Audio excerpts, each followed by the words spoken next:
Welcome in, everybody. Welcome in. Hope you're having a fantastic day. Galaxy. Tip of the cap, my friend. Tip of the cap. And a spot of tea. Got Earl Grey today. Good old Earl Grey. Getting the day started.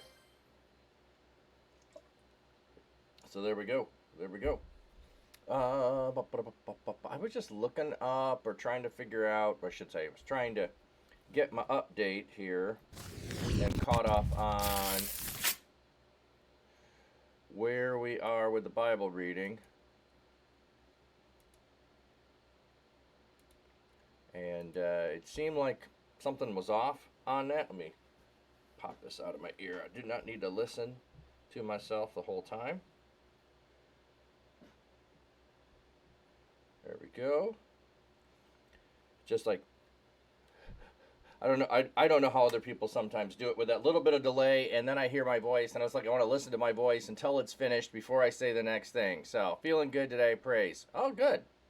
Good. Glad to hear that. What was I looking up? Oh, John's Gospel. I thought,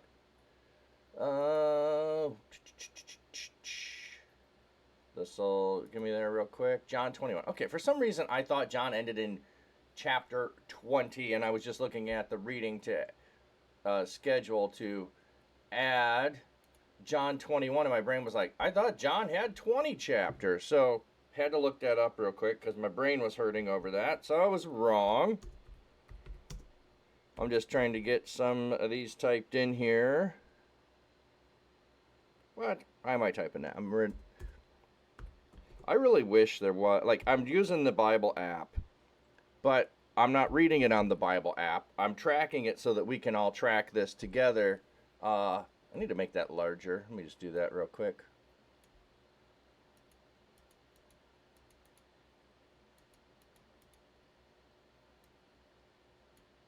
Oop, too much. There we go. Maybe a little less. That ought to do it. Lucis, welcome in. Good to see you, friend. So, trying to get these typed in here, and then that just threw me off for a second because it didn't seem right. Clearly it was. But there's not a way to just copy and paste from the Bible app. You can't actually do the Bible app on your computer, on your desktop. You have to do it on your phone, so I can't copy and paste. It doesn't work to copy and paste them anyway. Okay, Acts, that's where we're going next. That's what I was trying to figure out, what we will be in. And there we go, caught up to that. So, hey, Nico! Hello, friend. Hope you're having a blessed start to the week. Hi, Pastor. Always good to see you, bud. Yeah, good to see you too, friend. Good to see you too. So, all right. That's where we're going. We finished John, so we did that last week. We're behind. I should have this all the way up to the 10th here filled in. I do not. We won't get through all of that material, so when we get done with whatever we get done in Samuel today, I will fill that in. But I just wanted to get to the point of figuring out what the next book we were reading in the New Testament. It's going to be the book of Acts. So we'll be jumping over to there when we get. I'm almost thinking, since we're further behind in Samuel, but we're not. Yeah, we could get caught up today. We could get caught up today. I don't know. We'll see how far we get today because it has it here on the 3rd of June. We were supposed to start Acts, and we were supposed to start 2 Samuel on the 1st of June. So we're only 10 days behind. I had someone saying or giving suggestions on how to get caught up, and it's not about getting caught up. I mean, if we don't get through it in a year, we take an extra week. I mean, that's not a big deal. So it's more just of trying to keep tabs on where we are with our reading is why I have that. But they were suggesting an idea of maybe not read everything that's in chat. Well, I know there's lurkers, so lurkers don't always read everything in chat, and therefore I read what's in chat for the lurkers to be able to know what's going on. Can I ask an odd inquiry or request? At some point, I would love for you to go through the Gospel of Barnabas that the Ethiopian Tahedo Church, for example, reads. It seems like a not too commented on scripture and interesting. Just a suggestion, of course. That's how it should be. Glad to hear that. Yeah, we sorry. So I mentioned this before. I just had a bug, so water bug flying. But when I brought in let me just go ahead and go over there so you can see what I'm talking about. When I brought the baby koi eggs with the algae into the pond or from the pond, there was also eggs for little bugs. So whenever I open up and feed the fish, bugs fly out. So I just had one sitting on my desk I needed to squish. But you can see the baby koi are getting bigger. Again, still the camera has a hard time getting the focus on them. I did put some snails in there to help clean the tank because I took Waiwus out. And there's probably one up really close to the camera that's also throwing off proportions of everything. All right. Subdue, redeem into prayer time. Please pray for Deborah, John, and the rest of their mission team. They are headed to Kenya today and won't be returning until next week. They're doing shoebox distribution for OCC.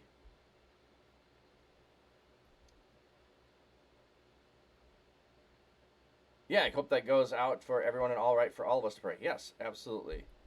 Yeah, yuck, yes.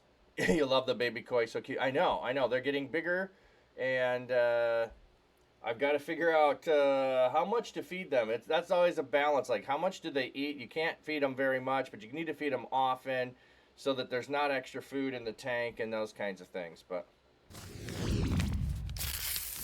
hey, ukulele, good to see you, friend. All right, so Deborah and John. God, we're just lifting them up and the rest of their mission team as they are headed out with boxes for OCC distribution. May you just watch over all that they are doing. Give them effectiveness in what they have set out to do.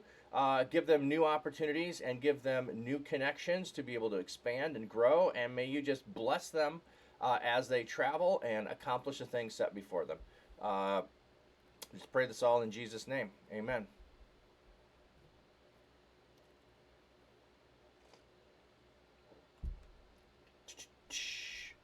All right. So, let's go back here a minute. And we'll just skim through the other fishies. Oh, that's what, the sunrise. Sunrise is look at how big the sun looks today. It looks massive today. That's just gorgeous.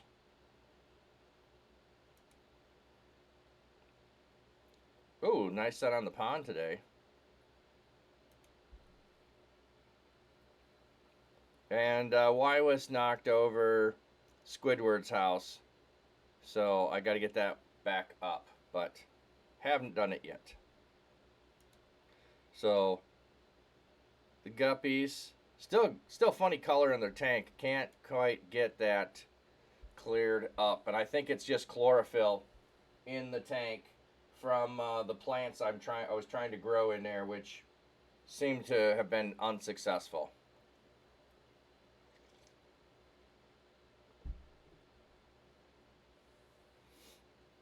Okay. On one. Let's. There we go. Okay. So we're jumping into 2 Samuel today. Wyoming. What now again? Waiwus. Yes. It was a Streamiversary name my fish contest, and we had suggestions. So every sub you could put a name in. for naming the albino Plecostomus in there. And the winner was Wywis, which is When You Wish Upon a Star.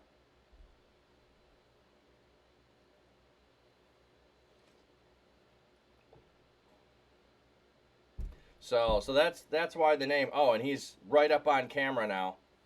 He's right up on camera. Oh, sure. Then he goes off. There's his fin.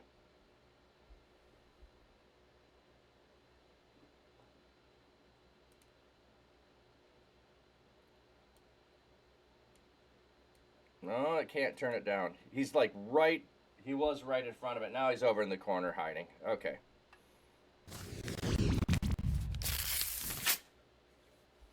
You're starting to work out in the morning again, so not as active in chat, but still here. All right. Thank you, Subdue. That would be majestic for a fish. If it was When You Wish Upon a Star, maybe. Yep, he's trying to redecorate and then leaves, yes. Yep. Or redecorate the leaves too, yeah. Yeah, he moves everything around. He moves everything around. Okay. So I mentioned this before, but I'll say it again. Oh, and by the way, to your question, I'll look into. Sorry, didn't mean to ignore the question. I read it and then I got distracted. The Book of Barnabas. I'm not familiar with it. I'll have to look into it. I do know that there are, I want to say 7 books that are not in the Protestant Bible. And one of the reasons why they are not is when they were making decisions about what was in the Old Testament, they only went with things that, and I don't know if the Protestants did this, but anyway, what they kept was the things that were originally in Hebrew. So if they weren't originally in Hebrew, they didn't stay in the Old Testament. And so there's where there's 7 books that some of the Eastern Church has are their non-Hebrew origin. So that's why part of that's the way it is. But so I've never read the Book of Barnabas. I don't remember that name, but I'll look into it. And maybe that's a New Testament one. From the name of it, it sounds more like a New Testament, but I don't know. Just had a Gooby with a particular taste. No, you're good. You haven't read the Gospel of Barnabas either. I know it's not accepted in the Protestant, Lutheran, nor Catholic tradition. You just sparked your interest. Oh, not to like make you read stuff you don't, etc. The New Testament. But yeah, I was thinking about that, but I was just thinking overall. Overall, I know that there's that, but Barnabas isn't one that gets mentioned often. Gospel of Thomas gets mentioned, which is a Gnostic gospel, which is special knowledge that you need to have and this kind of stuff. I know about that one. I've read a few pages from it, and I have no interest in studying that one, as I understand what's in it and I understand why the church rejected it. I don't know about Barnabas. I'll have to look into it. And if there is a part of the church using it, that's intriguing to me. So I'll definitely look at that. Okay. Well, we're in 2 Samuel. Oh, see, this is my brain jumping back and forth today. 1st and 2nd Samuel, 1st and 2nd Kings were originally one book. It doesn't mean they were all on one scroll. It's just, it is the history of kingship. So all of it was in one book. The reason why we have 1st and 2nd Samuel is because that's how much was on a scroll. So the scroll was split up, even if the book wasn't split up. It would have still been the book. You know, it's kind of like you have volume 1, volume 2. So we could, and you're clarifying which scroll you need to grab. That's really all it was. But it would have been one book, or considered one book. So you'll notice this is just going to flow from the last thing we read. You can just read one into the next. You don't get any recap. You don't get anything else. So we just have Saul dead in 1 Samuel. Now we move on to 2 Samuel. Saul's dead. It's attributed to the disciple Barnabas, if I have your history correct. However, it is believed to be a medieval origin. Oh, okay, okay. You know, the Ethiopian church includes it, and it sparked your interest because it's rarely mentioned gospel.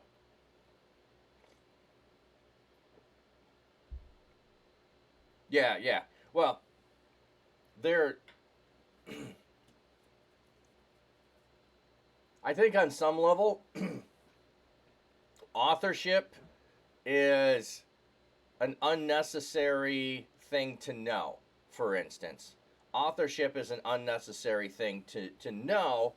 Uh, as far as, well, do we know with certainty if the book that claims to be written by so and so was actually written by so and so? That's what I mean.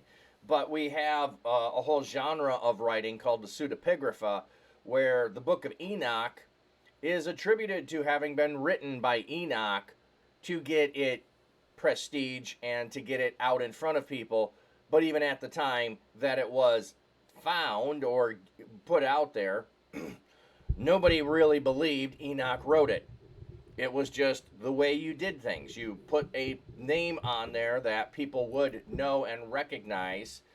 So it'd be kind of like today if instead of, like, you know, trying to put a book out by someone who's alive, I put it out by someone who we all know is dead, but it's a well-known person. So I could just suddenly publish a book by Winston Churchill or Franklin Roosevelt and put that name on the book as the author, or Gandhi, and put it out there in Gandhi's name, and put that Gandhi's writing a book from the perspective that would align with or Churchill or someone else, and just put it out there.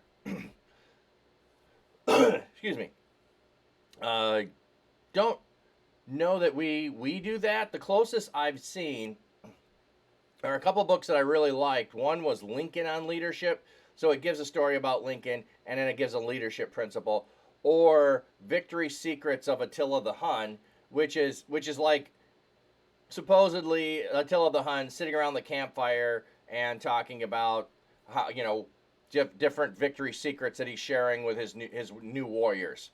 And that was a fun book. I read it a long time ago, but okay. Google says Gospel of Barnabas is non-canonical, pseudepigraphal gospel written in the late Middle Ages and attributed to the early Christian disciple Barnabas, who. So my phone just, as I read that, searched that. So sorry about that. Late Middle Ages and attributed to early Christian disciple Barnabas, who in this work is one of the apostles of Jesus. It is about the same length as the four canonical Gospels, combining largely harmonious stories in the canonical Gospels with Islamic elements, such as the denial of Jesus' crucifixion. The Gospel presented a detailed account of the life of Jesus. Yeah, I can see why it got denied. Yeah, if the Islamic elements, like the denial of Jesus' crucifixion. Also, Barnabas claiming to be, unless, okay, here's how this could work. Because in the Gospel of Acts, it calls him, his name Levi, and he's later identified as Barnabas. So if he was Matthew Levi, which then would be, why did he need to write a second book if he already wrote Matthew? But when the 12 are written, or sorry, the 12 are listed, Barnabas is not listed as one of the 12. So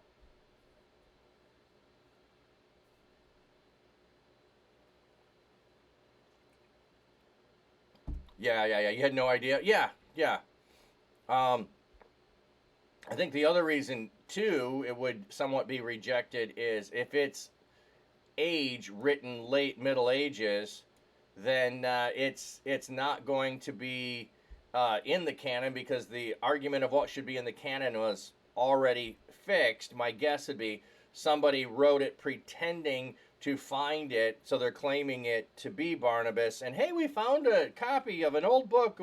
Like there's always, I shouldn't say always, there's a group of people that are like, what if we find the other scroll that was written to the Corinthians? Would we include it in the Bible? And my answer is, why? If it's been lost and we haven't had it for minimum 1,500 years, why would we need it? But anyway, sorry, it just sparked your interest. I was like, a Gospel of Barnabas reminds me of a certain prophet from New Hampshire. Okay, I don't know any prophets from New Hampshire, but okay. All right, so let's get into 2 Samuel. After the death of Saul, when David had returned from defeating the you're okay, Joseph Smith. I didn't remember it was New Hampshire. That's what you're talking about. Joseph Smith, the seer of the stones and the gold plates. Yeah. I would agree with you on that. When rabbits, big one. Yes, it was. Okay. So from defeating the Amalekites, he stayed at Ziklag for 2 days. Okay, I thought Ziklag was destroyed.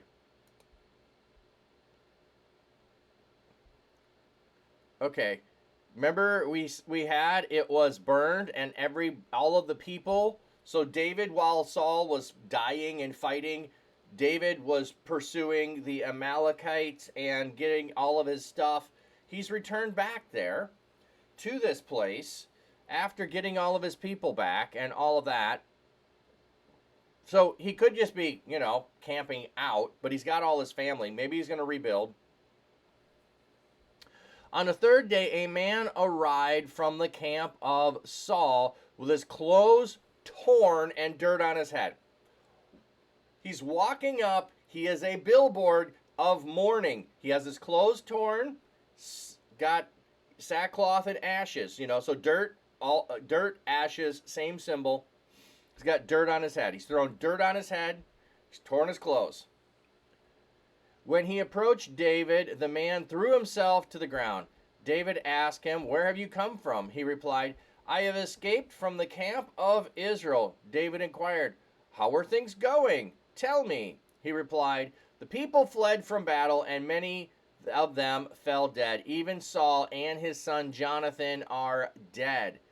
David said to the young man who was telling him, "How do you know that Saul and his son Jonathan are dead?"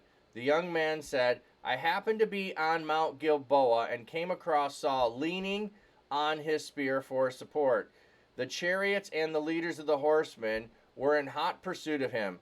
When he turned around and saw me, he called out to me. I answered, 'Here I am.' He asked me, 'Who are you?' I told him, 'I am an Amalekite.'" Ah, he's an Amalekite. Okay. He said to me, "Stand over me and finish me off. I'm very dizzy, even though I'm still alive." Okay, wonder what that is. Let's see what the footnote is. Come on, I clicked the footnote. The dizziness has seized me. On the meaning of the Hebrew noun translated dizziness, this point seems to be that he is unable to kill himself because he is weak and disoriented. Okay, yeah, I can't fall on my own sword. Okay, interesting. So I stood over him and I put him to death, since I knew that he couldn't live in such a condition. Then I took the crown which was on his head and the bracelet which was on his arm. I have brought them to my Lord. Okay, so interesting. So he has the crown and he has the bracelet of Saul. But we've already been told what the story is. We've already been told that Saul had his armor bearer next to him, asked the armor bearer to kill him. The armor bearer would not do it because he wasn't going to lift a hand against God's anointed. That's the whole thing with David. He wasn't going to lift a hand against God's anointed. And so Saul fell on his own sword. Then when the armor bearer saw that he failed to protect Saul, even from Saul himself, he then fell on his own sword because he had failed to protect the king. Now we have a guy, a Amalekite, who has brought the treasures to David of Saul. So it's interesting. He must have been there at some point. He got the treasures. Remember, the body and the heads were paraded around in those things. He's got the treasures, which is interesting how he was able to get them. Might have come across Saul first and took them before all the other stuff. Don't know. But clearly him retelling the story is designed for him to get something out of this. I don't know what he's thinking he's going to get, but he's turned himself into a participant in the story. And the reason he would do that would be in hopes of something from David. David then grabbed his own clothes and tore them, as did all the men who were with him. They lamented and wept and fasted until evening because Saul, his son Jonathan, the Lord's army, and the house of Israel had fallen by the sword. So they tear the clothes because this has happened. And they're lamenting and fasting. David said to the young man who told this to him, "Where are you from?" He replied, "I am an Amalekite, the son of a registered foreigner."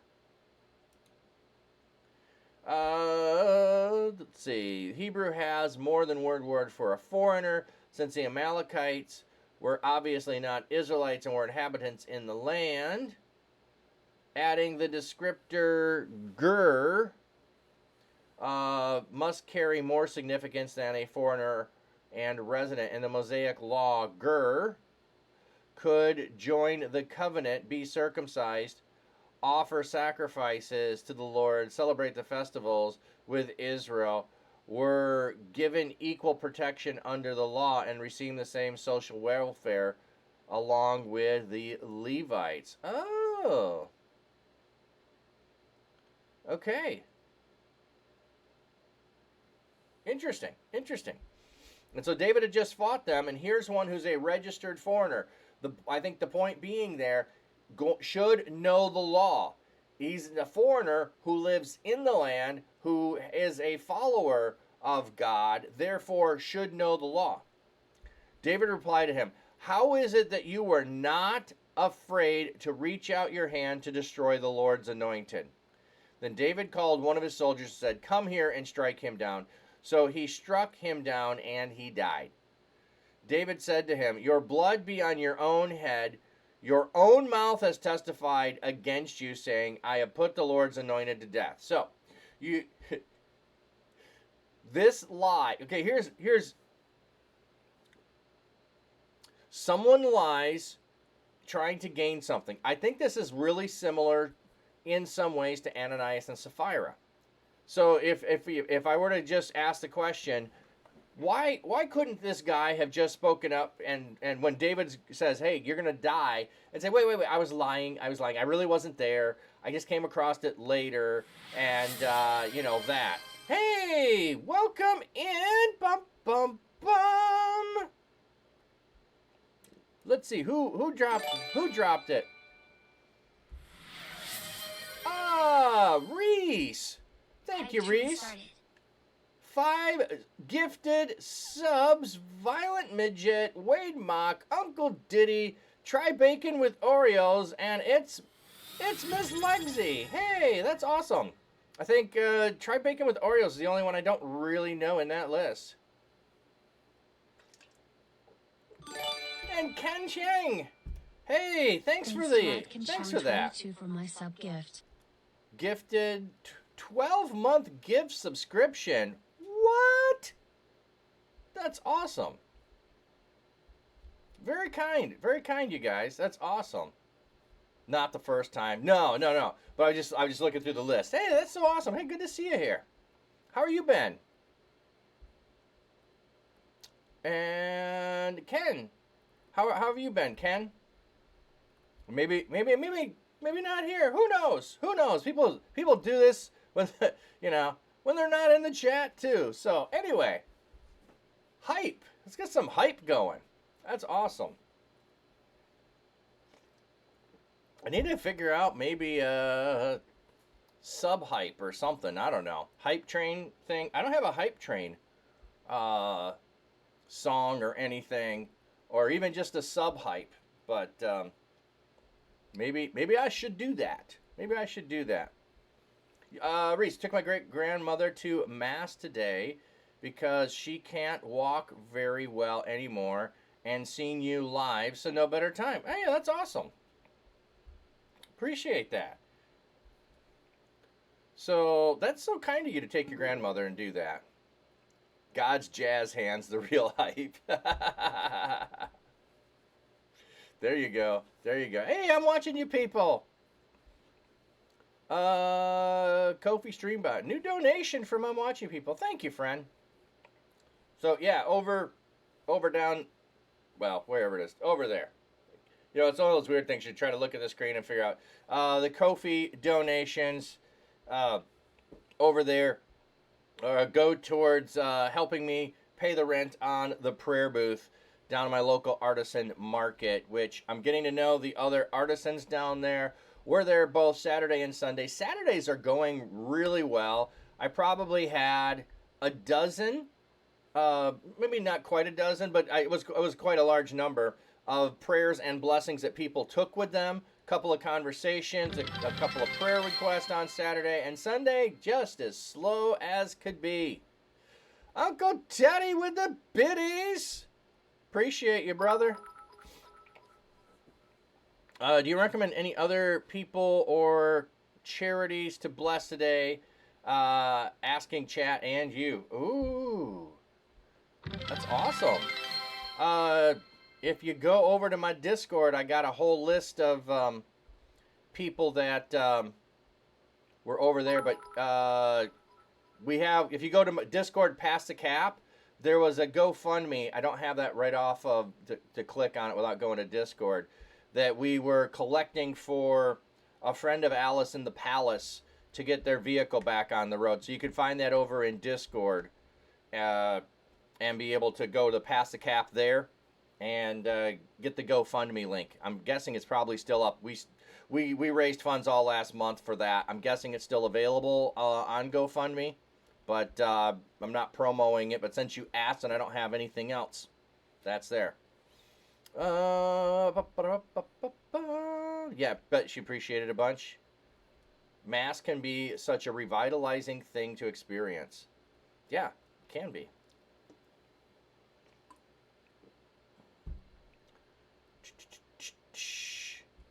Anything for a good cause, yes. Subdue the day with the cheers, the bits, da da da. Sorry, I'm just scrolling.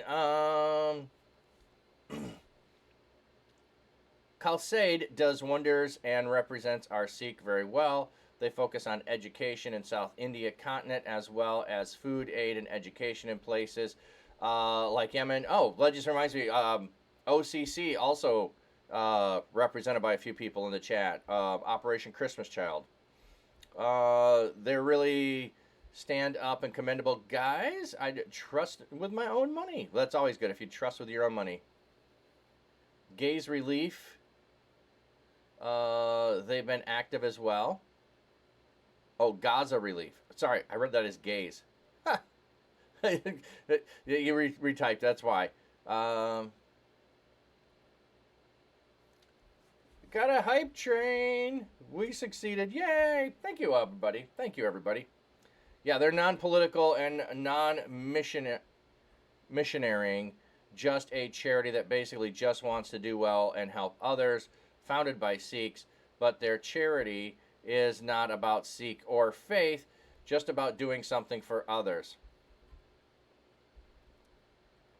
Yet Sikhs have always been amazing for people and very much for that. You like them exactly for those reasons. They've partnered up with multiple Christian charities as well. Just solid folks. That sounds great.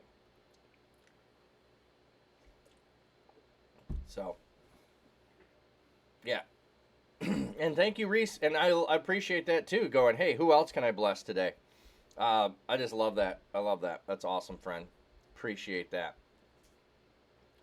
So, very cool. Great way to start the week out. You know, I'll just give another thought of where you can do this if you're not doing this with streamers. If you have a delivery person that comes to your door, or someone if you're working in a restaurant, and service is awful. I'm just saying service is awful, and it doesn't have to be that it was the fault of the waiter or the waitress who's taking care of you, but the food, it takes forever. The service is really bad. You witness that other people in the restaurant are upset about what's happening there. Leave an exorbitant tip. Leave an exorbitant tip. It will change that person's day. Doesn't matter if it was deserved or not. The fact that it is undeserved sometimes is even better. Or they were doing everything and everything was against them. You know, other people are upset. They're leaving. They're yelling, whatever. When you get a chance to bless someone in that manner, when their day is going in the tank, turns the rest of the day around. Just saying. Reese, as a Christian, we respect every religion and belief and love one another. Sikh are at the top of the list along with everyone else. Nico, same as a Sikh. I'm here to participate in the beauty of the Christian tradition and obviously just here to support my Christian buddies in their faith. The respect definitely goes both ways. Yeah, that's just... I wish this was the way it was with everyone who claimed to be Christian, and that they would love and respect everyone, which claiming to be Christian, you would think,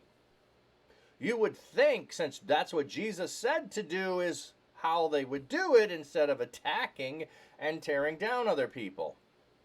But apparently, they somehow think that that's loving. I don't understand how that's loving. Reese. Here where I live, sadly, tips are shared not only between the waiters, but the managers too, who are making terrible choices. That's why tipping is so difficult. Oh, that would make a... Yes. I understand that, Reese. I've heard of places that do that. Well, where I live, that's illegal for managers to take tips.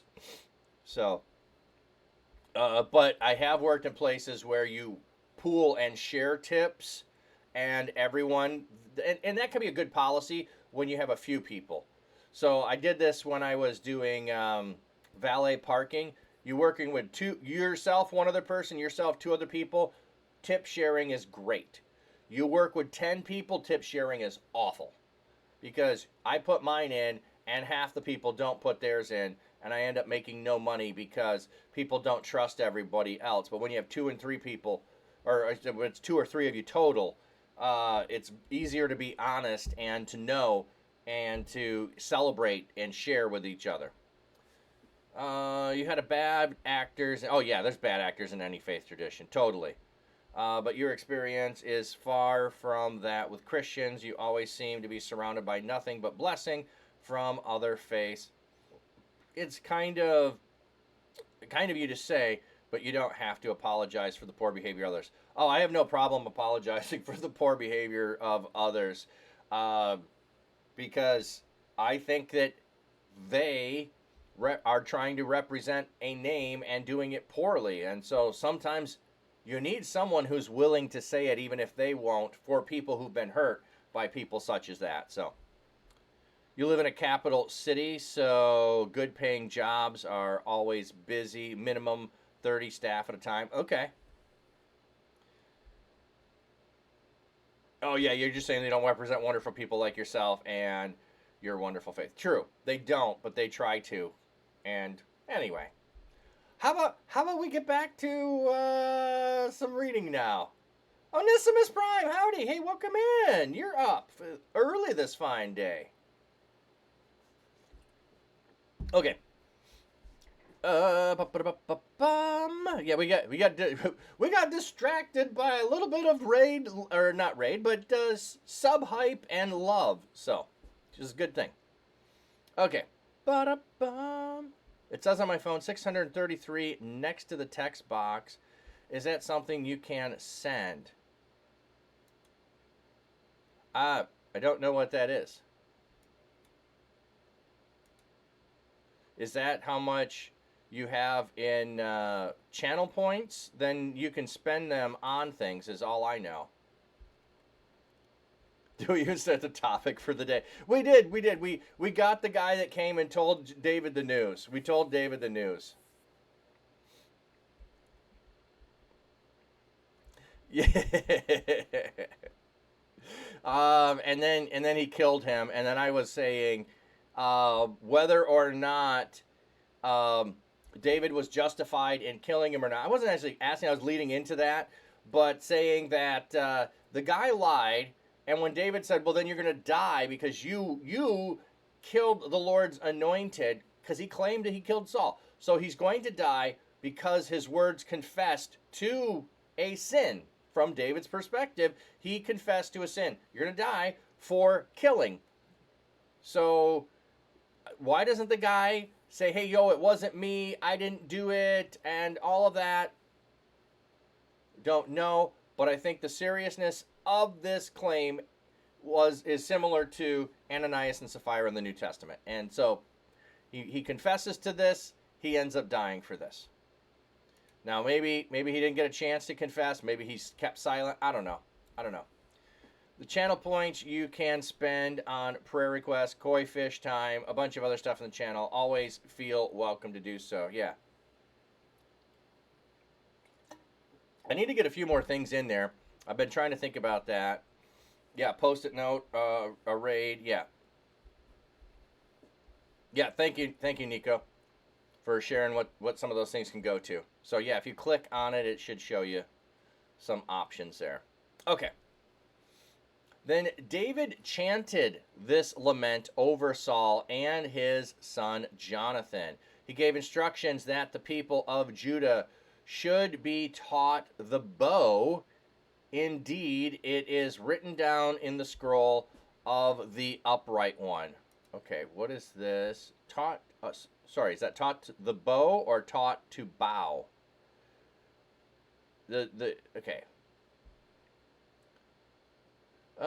Suggested deleting the word from the text, but there does not seem to be sufficient evidence to do so. Others understand the reference to ellipsid to use the bow. The verse would then imply that with the death of Saul and Jonathan had occurred, a period of trying warfare is about to begin, requiring adequate preparation for war. Or this lament of the bow. Okay. Or is this something that would be referenced in a musical fashion of some kind? You know, to like strike an instrument of some kind. You know, go in that direction. I'm just saying because he's going to do a lament here. Is it related to the song and teaching the song? That's what I'm asking. But the scroll of the upright one. We have these. So we were mentioning earlier. Gospel of Barnabas got brought up. The Pseudepigrapha got brought up. There are mentions to historical record books throughout some of the Old Testament. They will say, and isn't this all written in the book? So the scroll of the upright one, or the book of Yasher. So Yasher means upright one. I like the fact that rather than just saying the book of Asher, they have written the upright one. So we know that that's what Yasher means. It means the upright one. So it did not become part of the canon. It is mentioned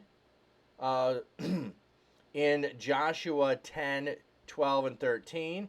It apparently was a collection of ancient poetry. So, okay. The beauty of Israel lies slain on your high place. How the mighty have fallen. Don't report it in Gath. Don't spread the news in the streets of Ashkelon, or the daughters of the Philistines will rejoice. The daughters of the uncircumcised will celebrate. The mountains of Gilboa, may there be no dew or rain on you, nor fields of grain offerings. For it was there that the shield of warriors was defiled. The shield of Saul lies neglected without oil. From the blood of the slain, from the fat of the warriors, the bow of Jonathan was not turned away. The sword of Saul never returned empty. Saul and Jonathan were greatly loved during their lives, and not even in their death were they separated.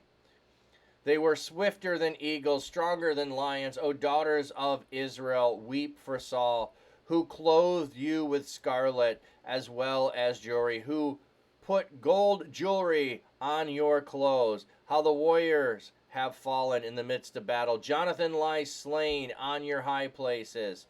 I grieve over you, my brother Jonathan. You are very dear to me. Your love is more special to me than the love of women. How the warriors have fallen. The weapons of war are destroyed. Hey, Trigger Boss, welcome in. Welcome in. Okay, now, because Jonathan says this phrase here, there are some that say that this was a sexual relationship between he and Jonathan. There is nothing in the text that points in that direction. You are more special than the love of women. He is more downgrading that relationship as he elevates this. So that's all we really have. Sprint Eastful, welcome in. And then the other things that people point to and try to say he kissed him and all those things. If you use those things, well then Abraham, there's a whole bunch of other people. Abraham is kissing guys. You got a whole bunch of other people that you're making that out to be. It's just not in the text. Oh, let me see. I can't read the whole of that. Things nowadays, people think that if you love your brother, yeah, I'll allow that. That's okay.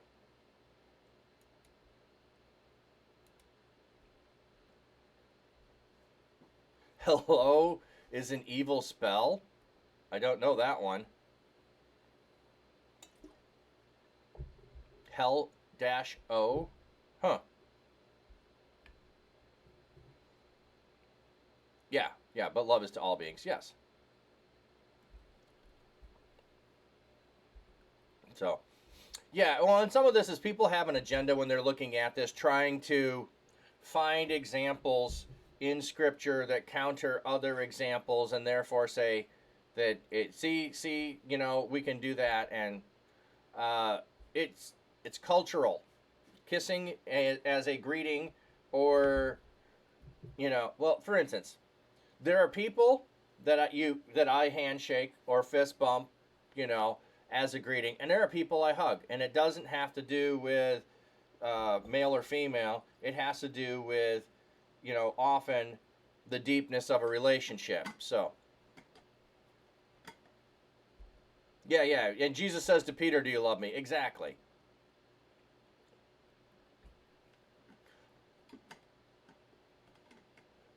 Nico, monks kiss each other on the cheek too. In several traditions, has nothing to do with sexuality. Yeah, exactly. It's common for clergymen in general to love their brother with fervent love. Yeah, well, and also, like soldiers, like I'm just saying, like if you know somebody who served in the military, and they get together with the guys that were there side by side, shoulder to shoulder in their units, I mean, their level of camaraderie is way deeper than anything else. Yeah, even Italians, right? Yes. The Indian culture is not at all uncommon to intertwine your fingers with a guy friend. Oh, I didn't know that.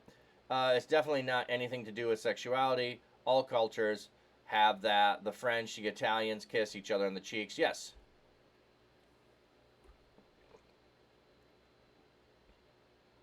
Oh, that's what I had to look at it, Sprinties, to see what that was. Well, you could call Jonathan effeminate from the scripture where he leans on Jesus at the Last Supper. Oh, well, that also is cultural because they didn't have upright chairs. You sat on the ground and you leaned on the person next to you. So, yeah. Yeah, it's just some solid camaraderie. I only paused to point it out because if you hear people talk about it, you know where it's at, and you're able to go, no, this is just an appraising and mourning the loss of his friend. That is what he is doing, and he is proclaiming the deepness of the friendship. Yeah, big surprise to me too when you went to India and saw guys holding hands with intertwined fingers, but it's very common, a sign of close friendship. Yeah, I was not aware of that one. I've not seen that. I have Indian friends and I had some in seminary, but I never saw them do that. But yeah, yes, I understood. I'm watching, but other people might claim that. So I was just thank you. Yes, Nico. People would look at you weird if you asked if they were. Oh my goodness, yeah, it's definitely not an association with that. It's mostly practiced in mainland India, not by the Indian diaspora abroad. Yeah. Well, and some of my friends were from India, so but yeah, that would make sense too. Well, versus okay, so I had a supervisor, and when I did a chaplaincy, who was from South Africa. But his heritage is from India, but he was 13th generation South Africa from India, and then he moved to the U.S. So I'm thinking there's a difference between that length of time, your family being out, and someone who just came directly from, who grew up in India. But maybe I'm wrong on that. I don't know. Trigger Boss. I mean, if you look at it from a holding hands perspective, it shouldn't be seen as gay. I mean, you hold your son's hand when they're a kid, right? Oh yeah, yeah. So there are like when we see things in Scripture that don't fit our cultural norm, it's easy to misinterpret them to be other things. So that's why we spend the time trying to discover and understand what's going on in the culture of everything that's going on so that we understand it clearly. So, anyway, Archie Bible Nerd, welcome in, friend. Glad to see you. After David inquired of the Lord. So here's one of the contrasts. If you missed it, Saul does not often inquire of the Lord. David repeatedly is inquiring of the Lord.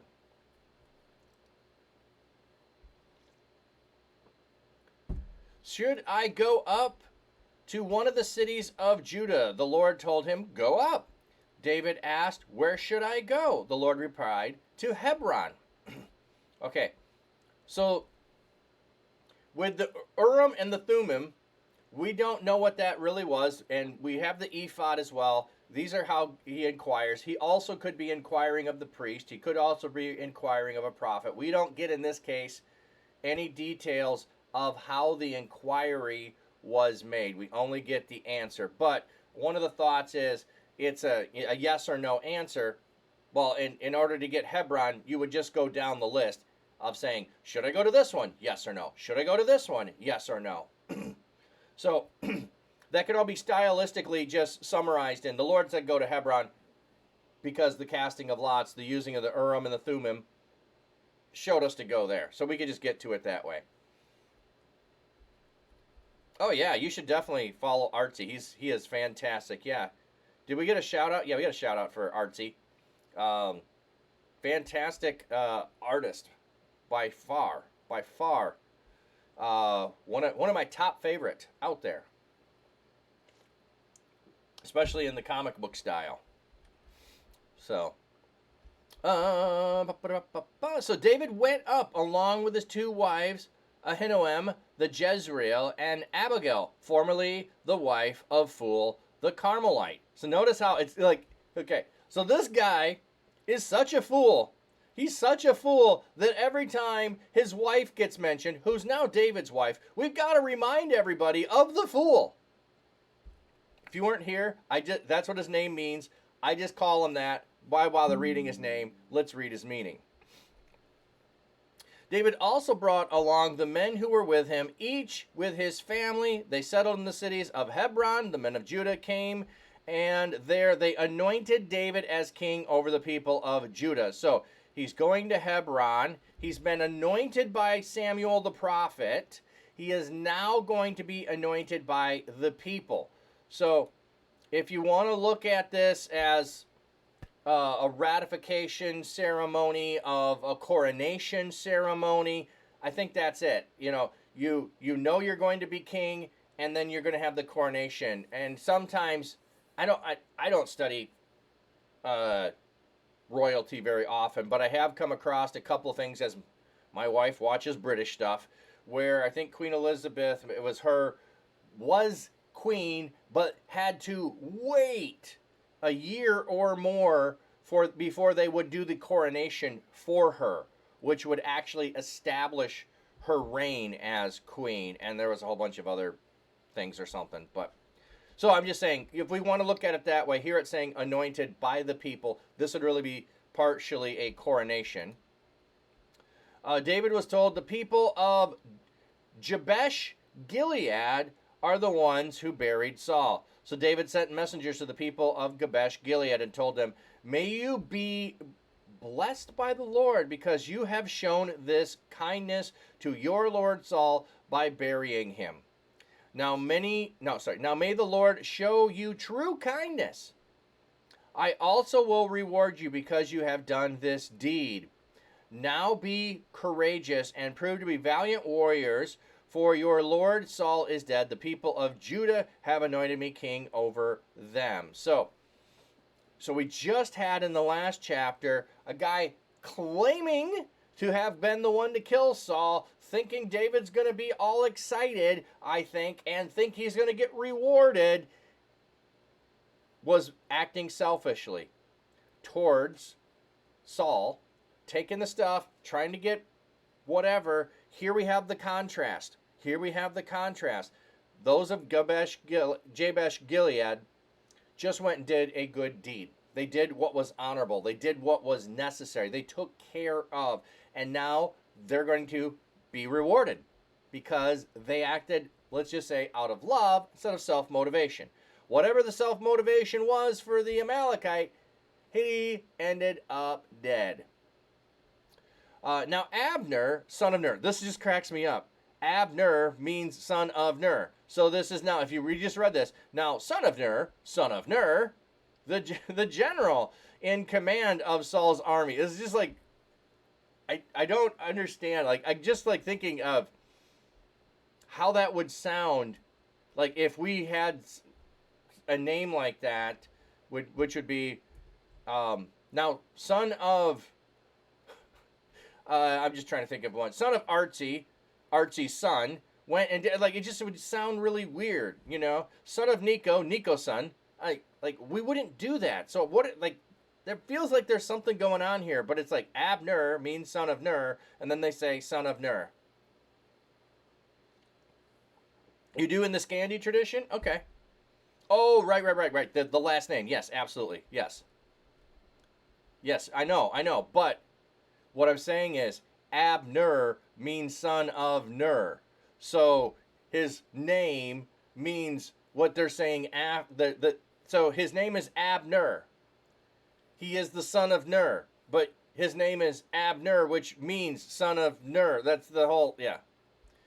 Ikeson is a famous politician. Right. But his name isn't Ikeson, son of Ike. Right? Yeah, because, you know, it's... Anyway, I digress. I'm getting all sidetracked because this just cracks me up that they do it. Anyway, the general in command of Saul's army had taken Saul's son Ishbosheth and brought him to Mahanaim. He appointed him king over Gilead. Oh, this is Jabesh Gilead. He appointed him king over Gilead, the Gershites, Jezreel, Ephraim, Benjamin, and all Israel. Ishbosheth, son of Saul, was 40 years old when he began to rule over Israel. He ruled for 2 years. However, the people of Judah followed David. David was king in Hebron over the people of Judah for 7.5 years. Okay. The number of days in which David was king over Israel, over the house, was 7 years and 6 months. Okay. It just isn't spelled in full like that. Yeah.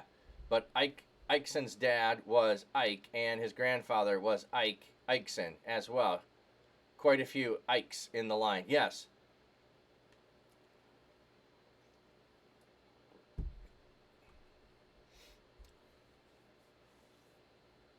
Getting the mod love. Appreciate it.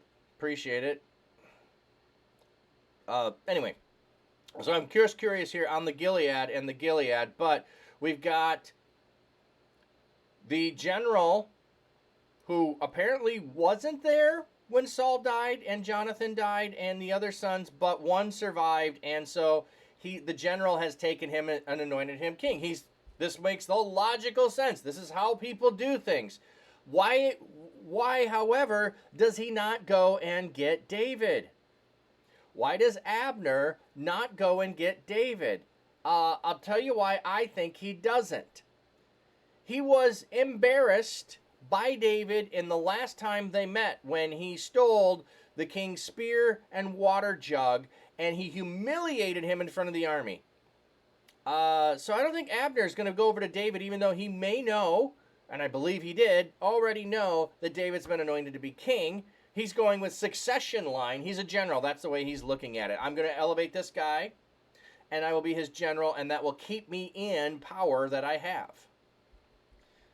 You're a son of Mogans, for example, had an ancestor in 1132, were named after, so the last name is Mogan's son, but technically I'm Nicolai, son of Lars, in the line of the sons of Mogan. Yeah, I absolutely love your mods here. I know, my mods are amazing. I'm so blessed by my mods. The mods really keep everything going as far as welcoming, chatting, all that stuff. Good stuff. But yeah, so that made me crackle because we related over here with convoluted names. Yeah. It's okay. We have a bunch of that in the U.S. that came over. Yep, always mean everybody who's a mod in the chat currently. Yes. Okay. Okay, so we have, it says he's going to be king for 2 years. So this is kind of like foreshadowing perhaps, or we're just going to summarize. Like, we're going to get he happened, and we're just going to go blip and move on. And it says David 7.5 years. 7.5 years is reference to Hebron, the location. Okay. Then Abner, son of Ner, and the servants of Ishbosheth, son of Saul, went out from Mahanaim to Gibeon. Joab, son of Zerai, and the servants of David also went out and confronted them at the pool of Gibeon. One group stationed themselves on one side of the pool and the other group on the other side of the pool. Abner said to Joab, "Let the soldiers get up and fight before us." Joab said, "So be it." Okay, wait, what?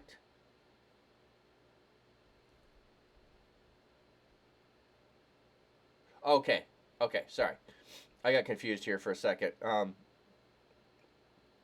we have Ishbosheth on one side. David also went and confronted them at the pool of Gibeon. Okay. Somehow I read that. Hey, Johnny Darko, welcome in. Good morning. I read that as, this was like, we got our people divided up and we're going to go to battle against ourselves. I read, like, I missed that David was there.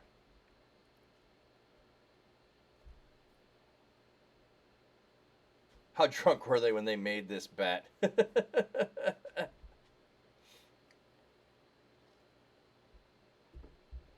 So they got up and crossed over by number 12 belonging to Benjamin and Ishbosheth, son of Saul, and 12 from the servants of David. As they grappled with one another, each one stabbed his opponent with his sword and fell dead together. So the place is called the Field of Flints.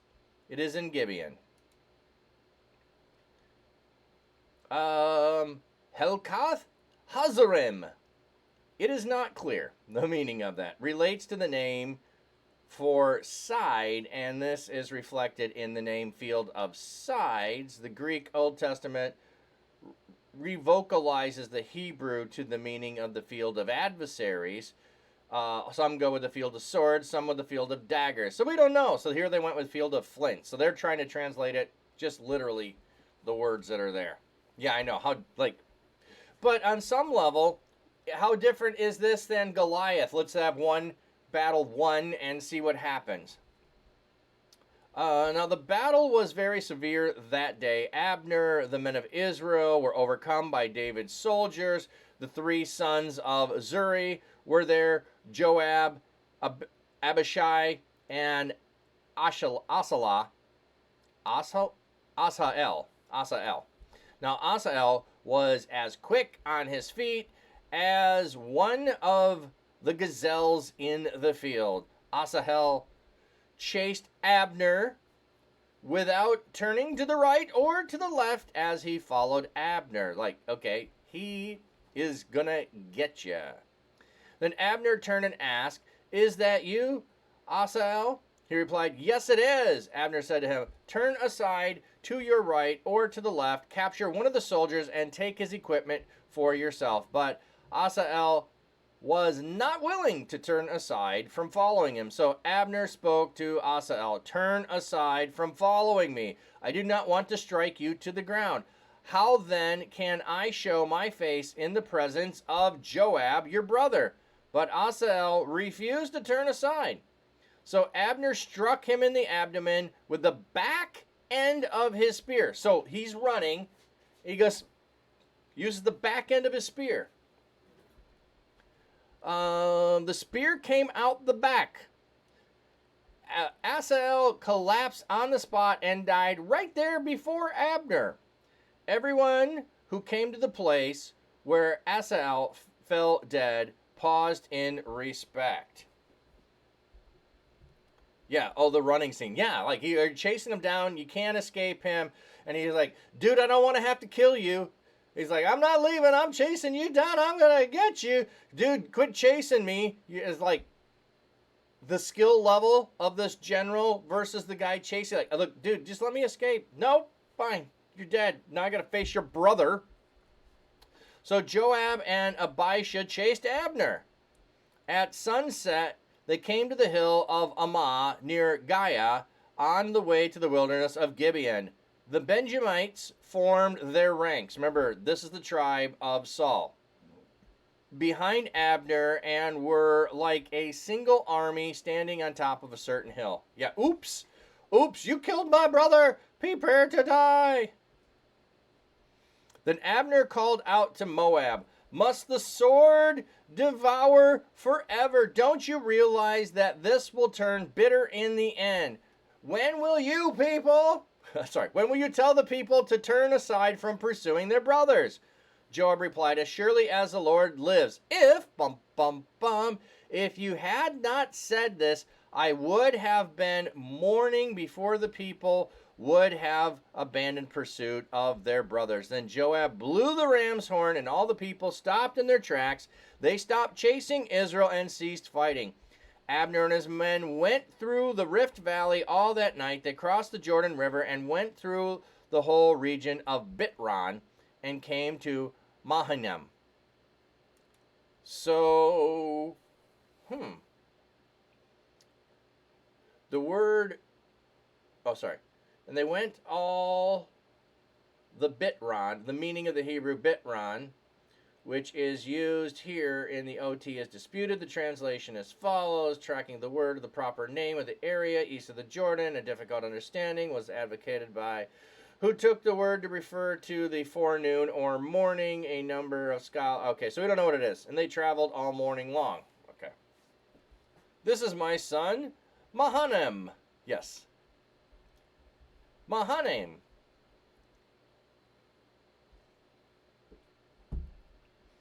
So, like, hey, what are you guys going to stop? This is going to end. Like, we're going to get this. Like, you can't just keep fighting. We're Israel.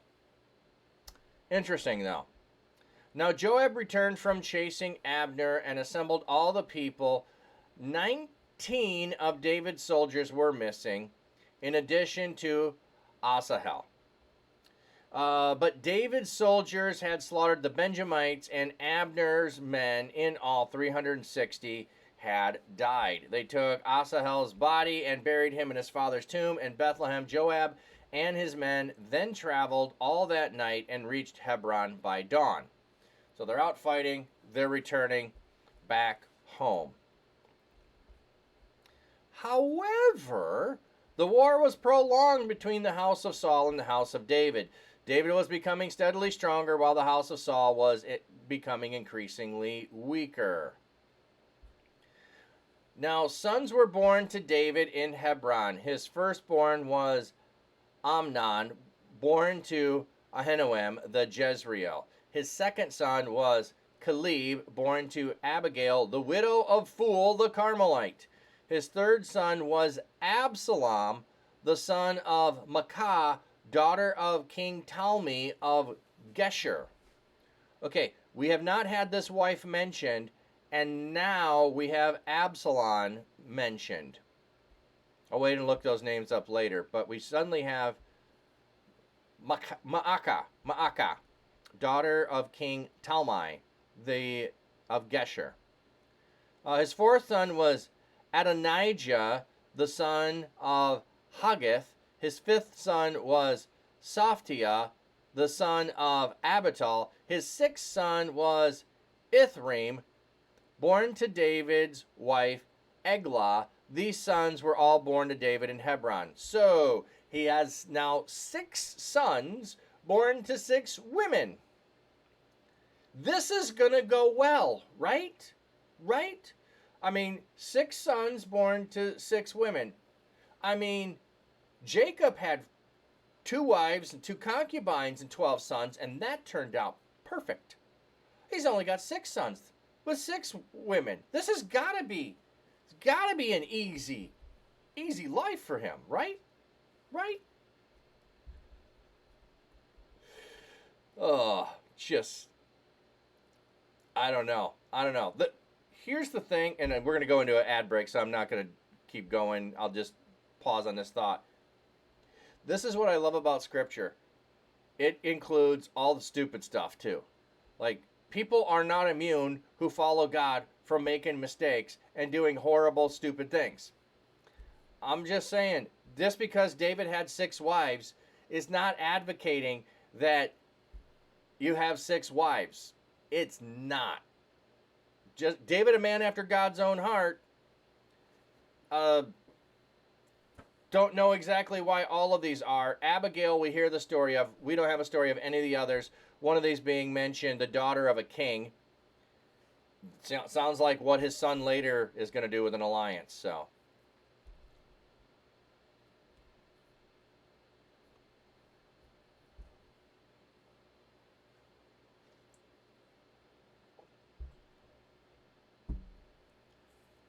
You think it's greed? Yeah, I think there's a level of it. I can barely handle one wife. David did so. It's cool for me too. Trigger bus. Yeah. Let me go over to fish. I usually do that when we get the ads, so anybody in the ads can, not miss anything. So I'm gonna go ahead and feed the guppies. Let's see if they come up closer.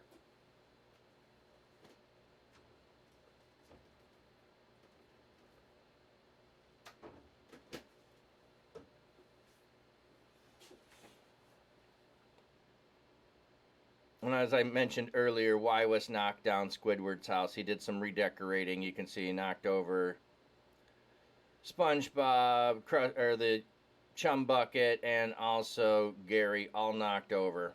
All knocked over. So, there's the flakes falling. It's manna from heaven!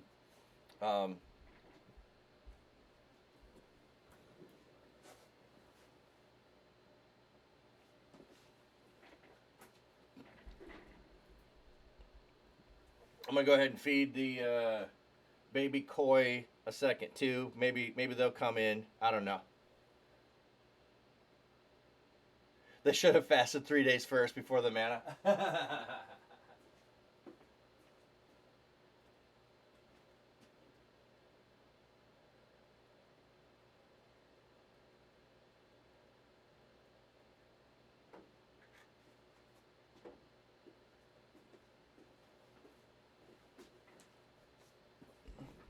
All right, let's take a peek at ad breaks over. Okay, let's take a peek at the baby koi.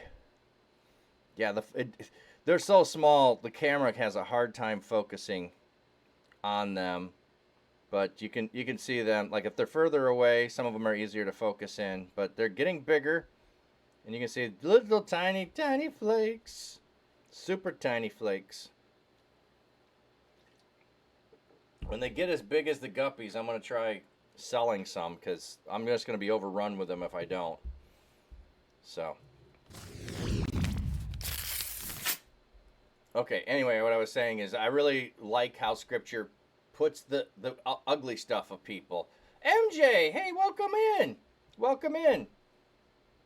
It was fun chatting with your wife and daughter on Saturday.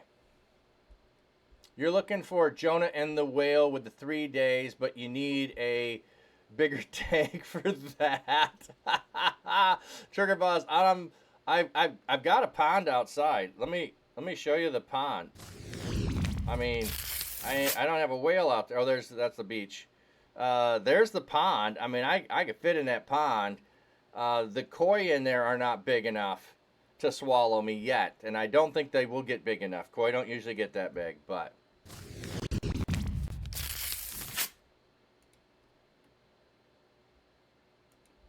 I'm watching.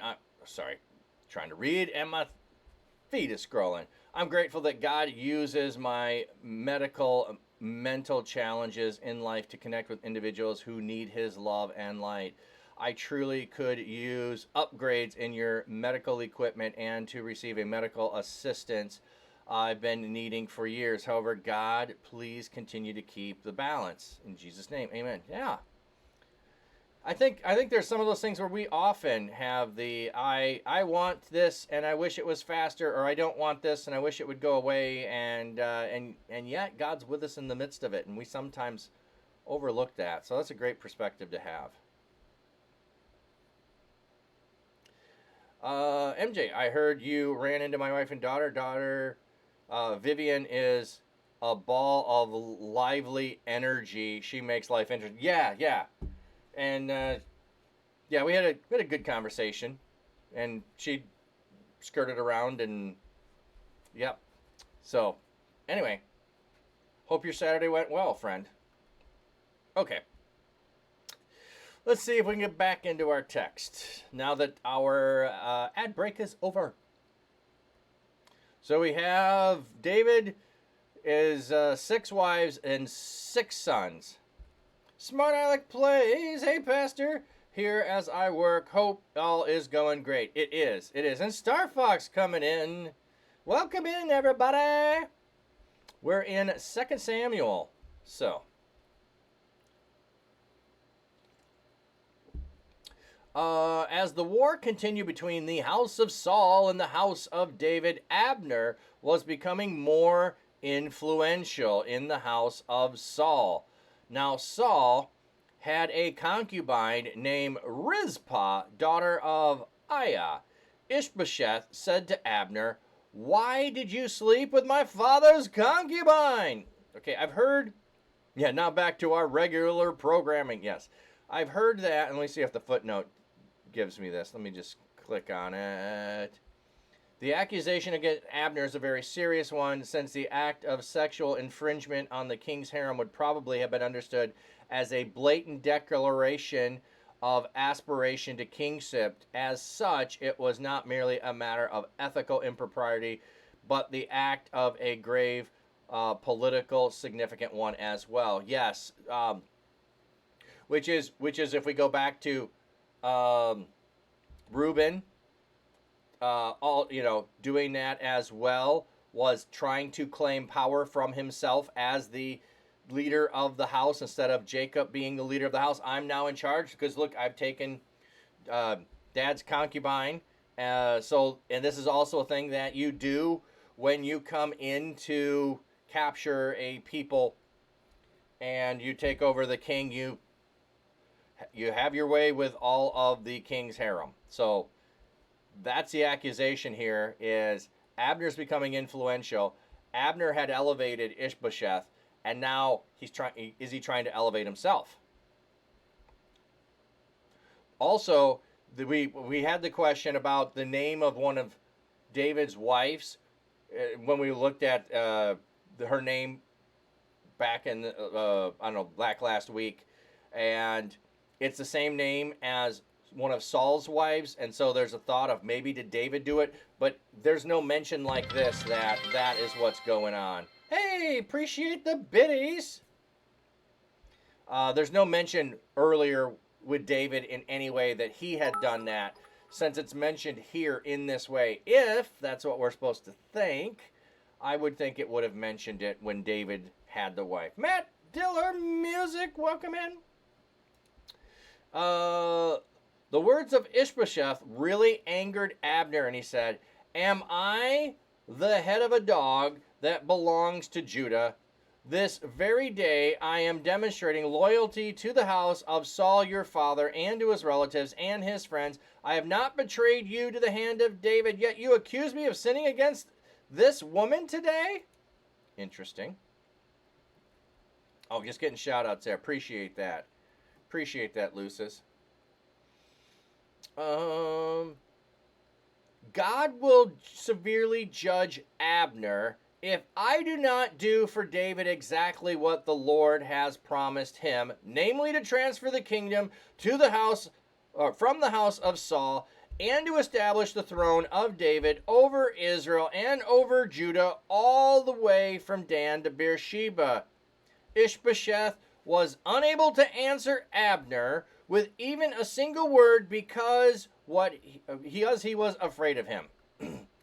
Okay, let's go back and read this again.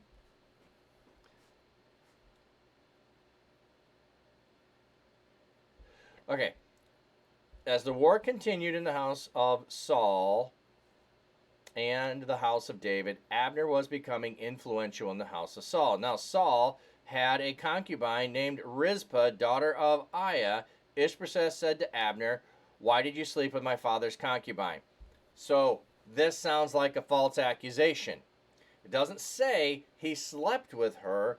There's an accusation. What it sounds like to me is Ishbosheth was exactly like his father Saul, who was paranoid and accusing people of things they had not done. And so here, as he sees, like, David had too much power, and so Saul came against him. He sees Abner as having too much power. He's making an accusation against him, maybe to get him back in line. But you know what I want to do? I want to go and look up the name Rizpah. Why do we have her name in here? What's the importance of that? So let's see if Rizpah means something.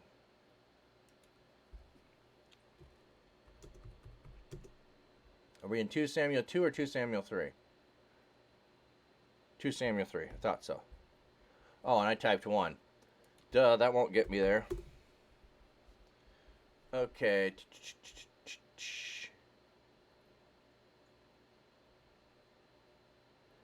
Okay, Rizpah. Rizpah. I don't know if the mom's name is going to make a difference there, but we'll look that up quickly too. Rizpah. Strong's H 7532. Rizpah. And second entry, Retsef. Okay, so this says pavement.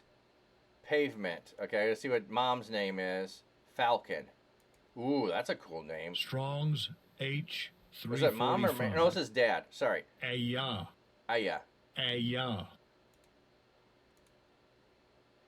Daughter of Aiah. Falcon. Ooh. Okay, so the idea here, pavement, which is seems like a weird translation. Where is this used? Let me just see if there's a use of it other places. Or no, it's just used as a name. Okay, but I don't know if this is what's supposed to be intended there. He is accusing Abner of laying with one of his dad's concubines, now his concubine, of laying with her, and pavement, you lay pavement. I don't know if there's any connection with that, but there's something on there. Yeah, got some Riz? Exactly. Yeah. Yeah, got some pavement. Got the pavement around here. But there's I'm thinking there could be something there because there's another one that we have back with Samson. If you hadn't plowed my heifer, he hadn't plowed my heifer, which is a reference to his wife and there. So I'm wondering if there's some kind of connection there. I don't know, but that's like it's a person's name, and that's the only time it comes up. But why would anyone want to have a concubine? Having a wife is enough trouble. Yeah. Well, usually those are for political reasons or for servant reasons of some kind. But yeah, we're all kind of in agreement with that. Okay. Okay. So after the accusation, Abner's like, I'm not having this. I am not going through this again. So now, and I asked a question earlier, did Abner fully know?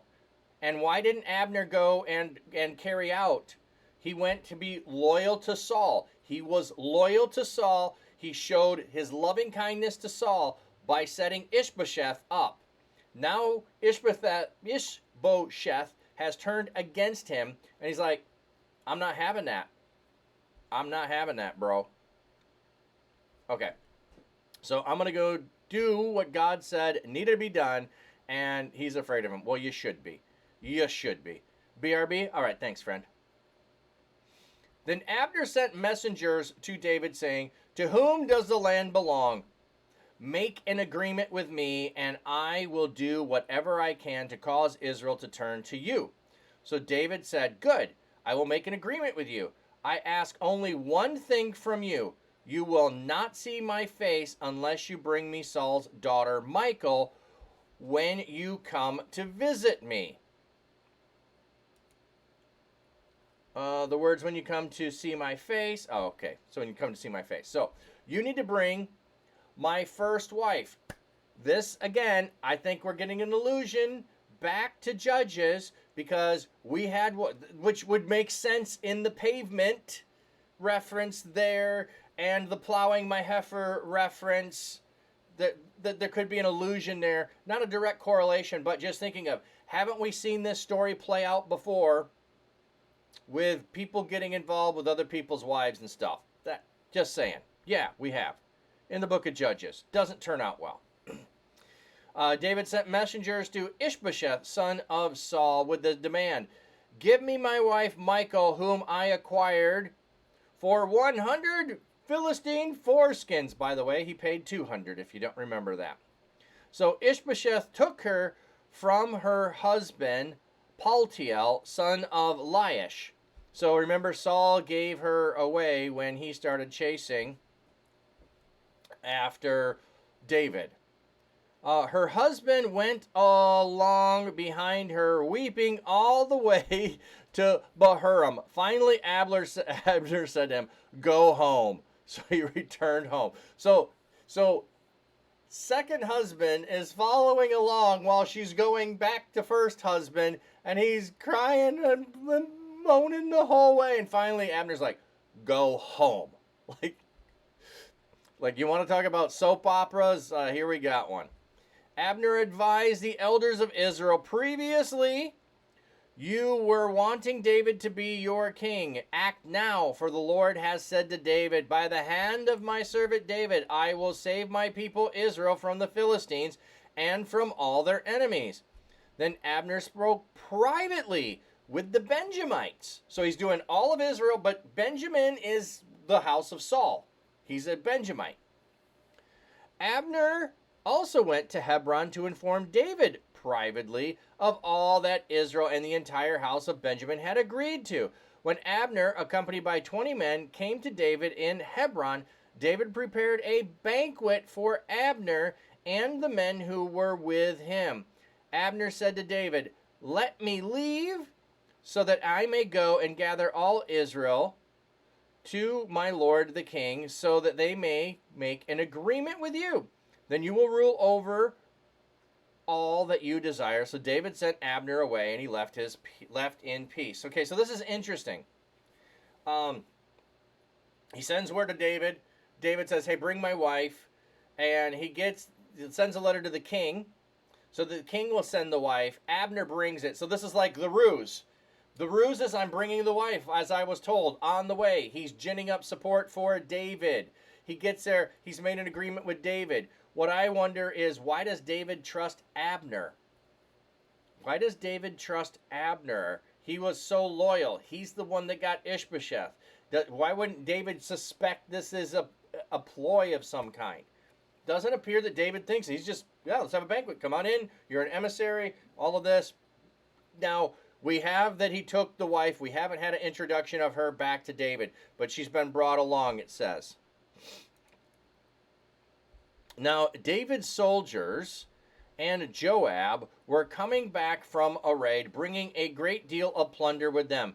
Abner was no longer with David in Hebron, for David had sent him away, and he had left in peace. When Joab and all the army that was with him arrived, Joab was told, Abner the son of Ner came to the king. He sent him away, and he left in peace. So Joab went to the king and said, "What have you done? Abner has come to you. Why would you send him away? Now he's gone on his way. You know Abner, the son of Ner. Surely he came here to spy on you and to determine when you leave and when you return, to discover everything that you are doing." So Joab, military mind, that's what I'm thinking too. He came to spy on you. It's a ruse. You messed up. You done messed up, Aaron. So Joab's thinking that. But that's also the way that Saul thought. The paranoid. And David is trusting here. Then Joab left David and sent messengers after Abner. Then they brought him back to the well of Sirah. But David was not aware of this. When Abner returned to Hebron, Joab took him aside at the gate as if, to speak to him privately. Joab then stabbed him in the abdomen and killed him, avenging the shed blood of his brother Asahel. So, yeah. Oh, yeah, yes. Sorry. Matt Diller, that's just a saying. You done messed up. So, yes. Yes, it was David and Abner. Pum, pum, pum. Okay. Why did not David confide a little more information saying, yes, stabbing in the abdomen is poetic justice, yes. Yes, because he stabbed the brother in the abdomen with the spear. So Joab is protecting David. Joab is taking things into his own hands. He is disagreeing with David. He should know better than to disagree with David. Just saying. And also, I was going to say, why didn't David, but he's king, he doesn't have to, share with him? No, he sent a letter to me asking about this, and he is working on this, and he is trying to get all of Israel to come to me. He has done this. Let's see how it plays out. And if it doesn't, I'll let you kill him. Why didn't David do something along those lines? I don't know. But why doesn't Joab trust David and leave it at that? I don't know. But he has vengeance on the mind, which might be his true motivation, why he sees and can't trust Abner. When David later heard about this, he said, "I and my kingdom are forever innocent before the Lord of the shed blood of Abner, son of Ner. May his blood whirl over the head of Joab and the entire house of his father. May the males of Joab's house never cease to have someone with a running sore or a skin disease, and one who works at the spindle, or one who falls by the sword, or one who lacks food." It's interesting, all these ors. The expression used here is difficult, the spindle part. The translation, one who works at the spindle, driver, that the expression pejoratively describes an effeminate man who, rather than being a mighty warrior, is occupied with the task normally fulfilled by women. Oh, that's an interesting thing. So instead of I'm going to go to Hans and Franz here for a minute. So instead of being here to pump you up, he's a girly man.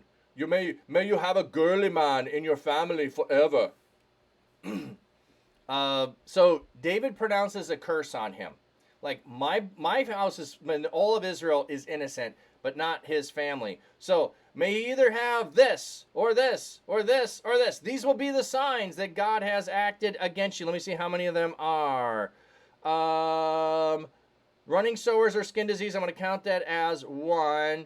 One who works at the spindle, one who falls by the sword, one who lacks food. Okay, so that's 4. That's 4. Wow, no voice. What? You meant, yeah. Yeah, they really knew how to curse someone out. Yes. I was like, no, it's new voice, and I got you. You went new voice. Yeah, I don't do Arnold very often. I used to do him a lot, not on stream, but I used to do him a lot. Boy, back in the 90s, I used to do him as a voice. I am Hans, and I am Franz, and we're here to pump you up. You know that.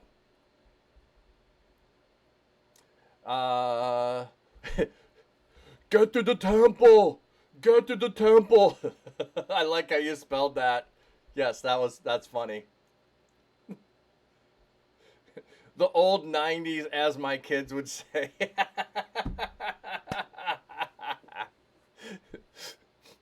Yes. Okay. So we've got the curse on him, which is a pretty funny curse. So Joab and his brother, Abishai, killed Abner. Oh, we got brother included in this now. Because he had killed their brother, Asahel, in Gibeah during battle. Yeah. Milk is for babies.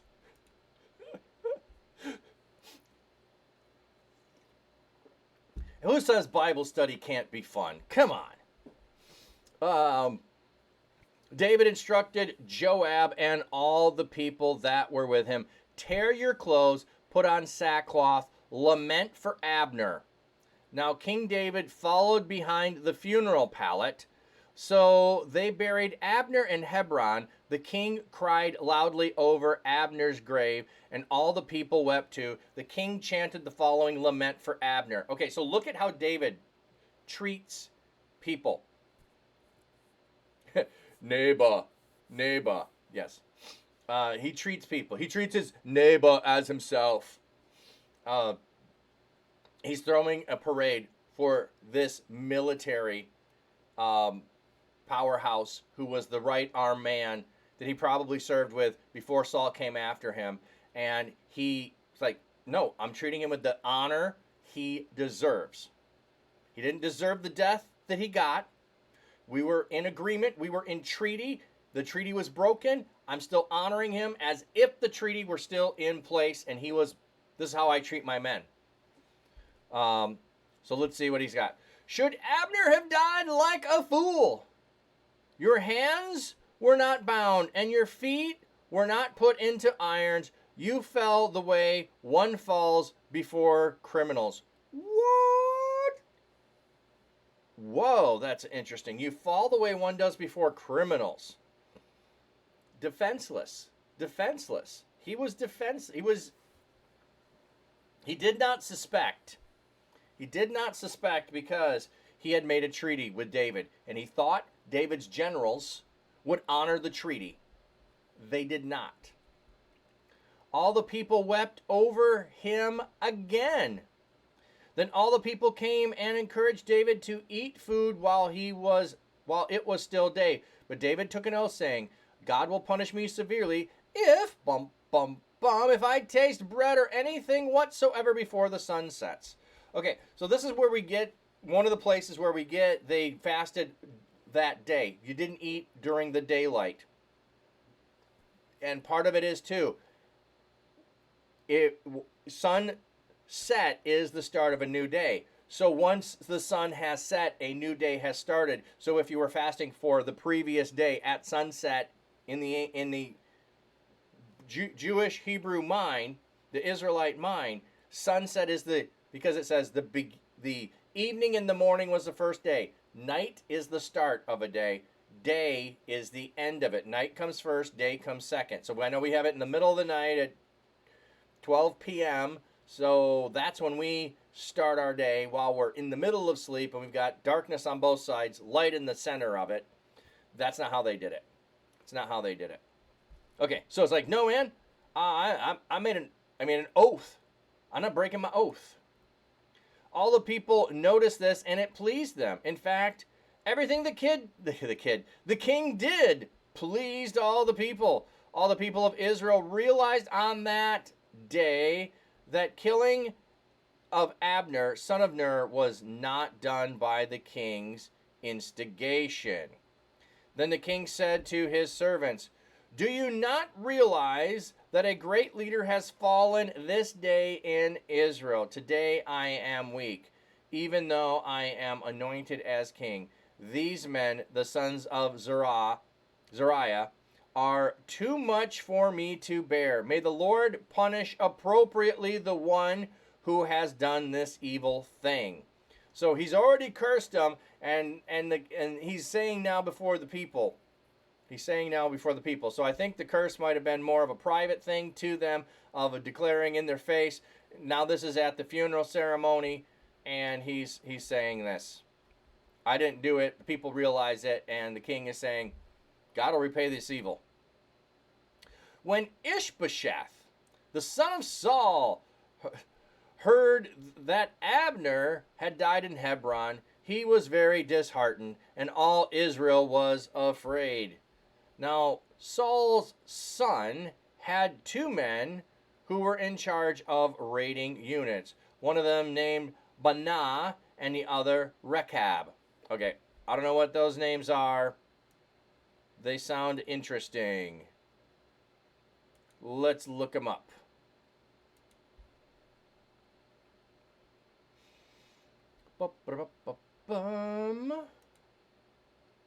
Rechab. Let's see if I got that one right. The other, my brain was going banana. Baanah. I'm sure it's not banana, but you know, Baanah.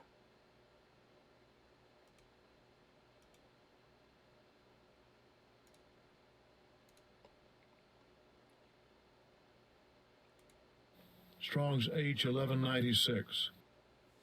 Baanah. Yeah, it's just missing another N in there. In affliction. Ooh. And Rechab. Strong's H 7394. Rechav.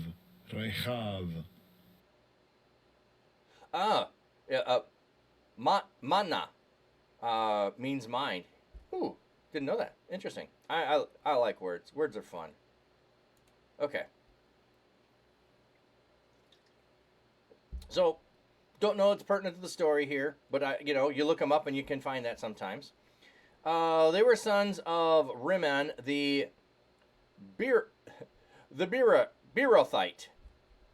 who was a Benjamite. Beeroth is regarded as belonging to Benjamin, for the Beerothite fled to Gittim and have remained there as residents for foreigners until the present time. Again, the present time. We don't know when the present time is. That's probably what this saying is. Until this day, yes.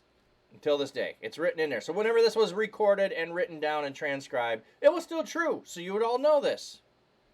MJ, I wonder if Baanah's friends ever called him Banana to get under his skin. I wonder if they knew what a banana was. And if a banana was even called a banana then. That would have been funny. Nico, it's a common word that shows up a lot, like in the line, Bahin, Bikhai, Sagli, Teja. Wow, I'm trying to make that through. I hope I'm not making it too bad. Taji, Leo, Bakag, wow, Barak. One who has forsaken all sin and corruption, who wears the robes of detachment, one who does not frighten anyone and who is not afraid of anyone else. So, says, listen, mind, call him spiritually wise. Interesting. Okay. So, let's see what happens with these guys.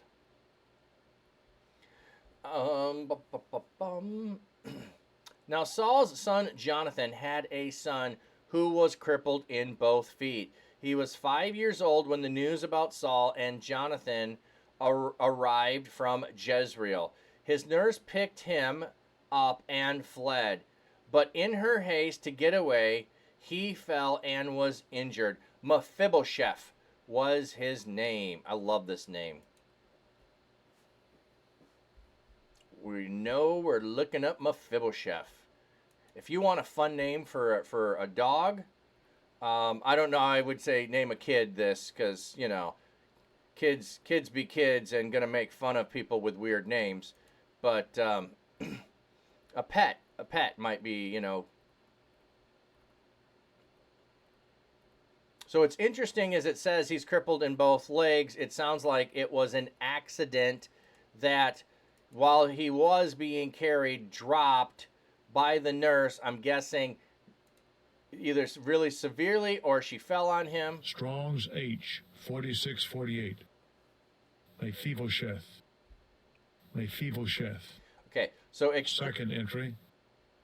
Mephibosheth. Mephibosheth. Okay, so exterminating the idol. Exterminating the idol. So Jonathan, Saul's son, is named exterminating the idol. Michal, David's first wife, had an idol in the bed that was large enough to people think it was David in bed. So we're going from wife, who was the same father as Jonathan, and one is exterminating the idol, that's the son, and the other had an idol. Just saying. Interesting. Now I have the banana song running through your head. It is especially good name for a crippled dog. Yes. Well, just exterminating the idol. You know, that's kind of fun. But Mephibosheth. I think that's a fun name to say. You have a different song? I don't know what song that is, but all good. Okay. Now the sons of Rimmon, the Beerothite, Rechab and Baanah, went at the hottest part of the day to the home of Ishbosheth, as he was enjoying his midday rest. They entered the house under the pretense of getting wheat and mortally wounded him in the stomach. Again, stomach. Then Rechab and his brother Baanah escaped. So we've got two more generals, and they come in after Abner's gone. They're generals. They sneak in. They're going to get some wheat. What does the footnote say on that? Taking wheat. The reference to getting wheat is obscure and traditionally inferred to the meaning that they came under the pretense of obtaining wheat. However, plausibility of the scenario is not culturally certain. Behold, the house doorkeeper was cleaning wheat and became drowsy and fell asleep, and the brothers Rechab and Baanah avoided him.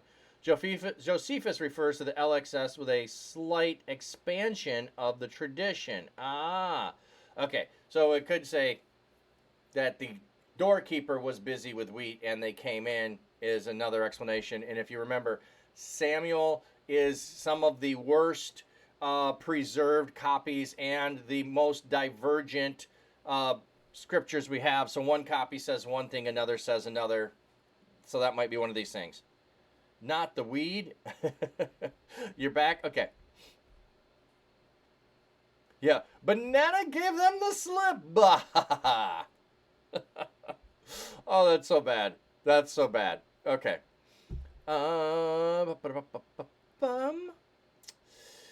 They had entered the house while Ishbosheth was resting on his bed in his bedroom. They mortally wounded him and then cut off his head. Okay, yeah, okay. So you mortally wounded him and now you cut his head off. That's weird. Taking his head, they traveled all the way to the Rift Valley all that night. They brought the head of Ishbosheth to David in Hebron, saying to the king, "Look, the head of Ishbosheth, son of Saul, your enemy, who sought your life.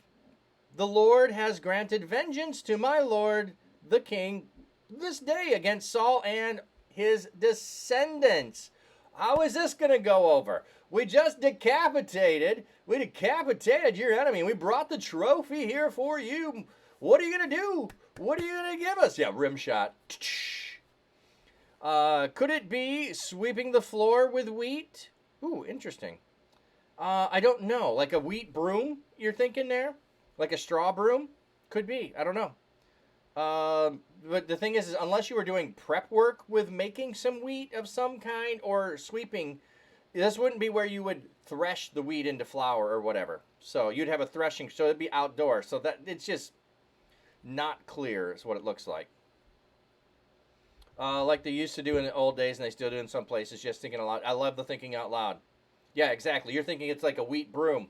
Yeah, that would be kind of interesting. Like they're sweeping at the door. They're sweeping the door out. You come in when they're sweeping. Am I the only one that is suddenly hearing Mortal Kombat shout right now? Finish him. Finish him. Yeah, I'm thinking of a wheat sweeper. Yeah, I like that idea. And the thing is, we don't know. But the plausibility of it fitting in the story seems good. Okay, let's see what David does. I've got not good hopes for these two guys. David reply fatality. I hadn't thought about that. Yes. David replied to Rechab and his brother Baanah, the sons of Rimmon the Beerothite, as surely as the Lord lives, who has delivered my life from my adversary, when someone told me that Saul was dead, even though he thought he was bringing good news, I seized him and killed him in Ziklag. That was the good news I gave to him. Surely when wicked men have killed an innocent man as he slept in his own house, should I not now require the blood from your hands and remove you from the earth? You murdered him. You did not slay him in battle. You did murder, not rewarded murder. Shouldn't I punish you? So David issued orders to the soldiers that they put them to death. Then they cut off their hands and feet and hung them near the pool in Hebron. But they took the head of Ishbosheth and buried it in the tomb of Abner in Hebron. So, again, this guy was king. He's treating him with respect. These guys do something disrespectful. He punishes them. Toasty.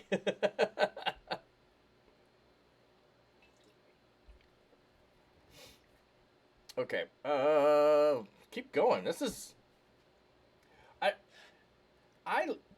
I enjoy the intrigue. Oh, you know what? I already poured the rest. That's I'm halfway out. Okay. Of the stories as they move, they have a good pace. I really think if someone wanted to just take and change the names of King David, King Saul, and just like do a Game of Thrones type of show, all based on scripture here, and come up with your own names and fill these out and have all of these, like, play off the meanings of the names, if you would, and go into another name with a similar meaning in a different language or something like that, you could make an amazing show. I think you could. All the tribes of Israel came to David at Hebron saying, "Look, we are your very flesh and blood." So now they're all coming. They're all coming. And it said Ishbosheth reigned 2 years. So this took 2 years of time for all of this. Sugar Boss, you agree? Yeah, I think it would be. Like, you just take, I mean, and I'm not opposed to doing it with David and Saul. I'm just saying, if you take the names David and Saul away you're going to get a lot of eyes watching the story. And then you get all the intrigue in here. And I think you can do more with some of these things. Like, frankly, each chapter could be an episode on some level. I mean, just look at how long you're going to get, of carrying these things out.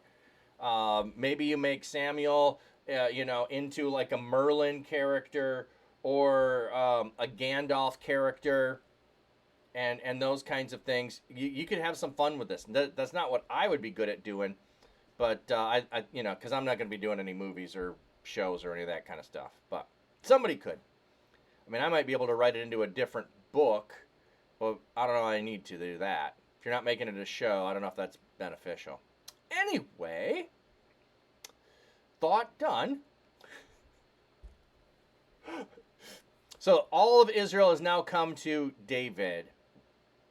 In the past, when Saul was our king, you were the real leader in Israel. And the Lord said to you, you will shepherd my people Israel. You will rule over Israel. Okay, so Abner was reminding the people of this before his death, which led to this whole scenario.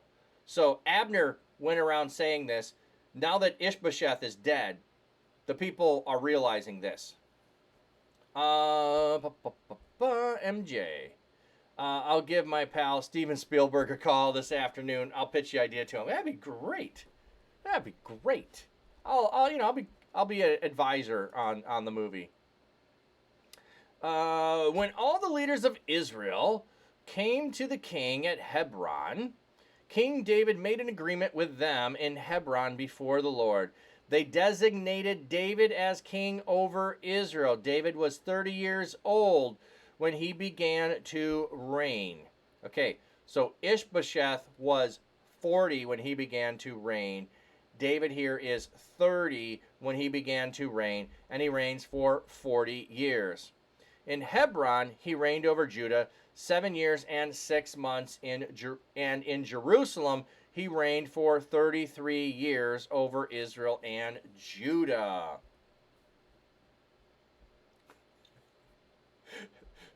This one's funny. Yes. Get to the temple. Yes, you're putting that back in there again? Yes. So we've had these mentioned earlier. Now we've got a lead up. We've got them put back in here again.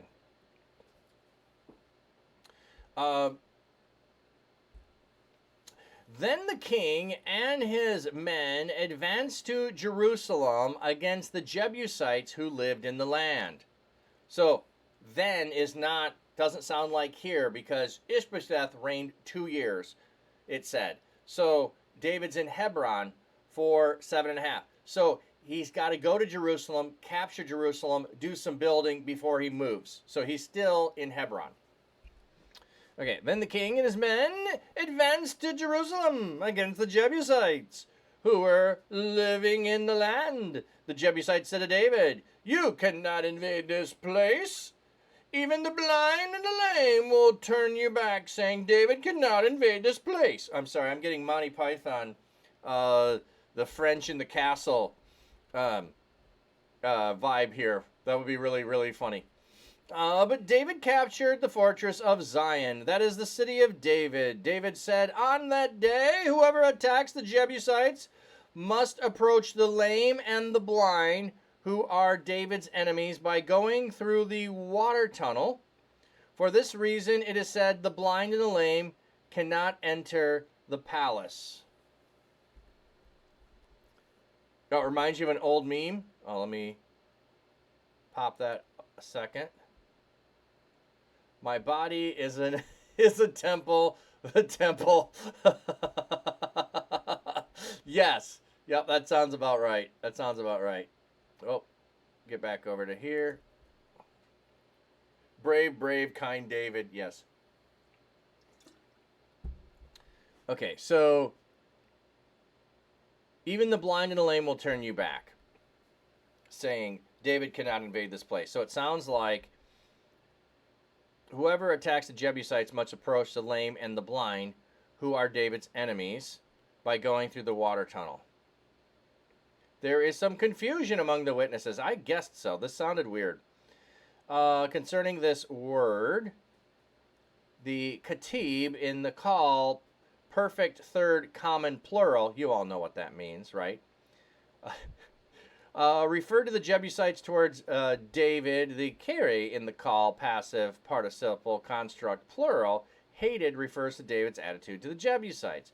Has the call third perfect feminine singular, the subject of which would be the soul of Saul. Okay, so the variants on the participle here, that is the reference. Some are feminine, some are masculine. The variants go all over the place, and so scribes didn't know who the enemy was being referred to there. We got a Sikh version of that too, where it's two Sikhs waving the sword at one another at a holy shrine. Works for any tradition. Oh, yeah. No clue what a ketib is, but I know what kitab is, the book. We use the term for the Bible, the Injil, and the Torah. Oh, okay, yes. Yep. The katib is in the call. Hebrew grammar stuff, I'm not that great with it. I'm going to be even worse with trying to explain all of it. So anyway, they sneak it through the water tunnel. They get word to be able to go that way. So David lived in the fortress and look, they taunt him, say you can't come in here. We will be victorious. We don't even get a battle. Like this is like how meaningless their pride was. Like, you can't take us. Done. Challenge accepted. Yeah, so Christians we call Katib Boyas, brothers of the book. Oh, yes.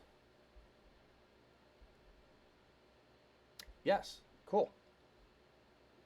Where was I?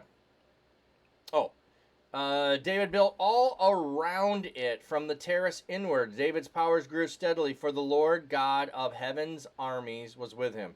And that's how this translation is choosing to do this. Instead of Lord of hosts, it's God of heaven's armies. King Hiram of Tyre sent message to David along with cedar logs, carpenters, and stonemasons. They built a palace for David. David realized that the Lord had established him as king over Israel and that he had elevated his kingdom for the sake of his people Israel.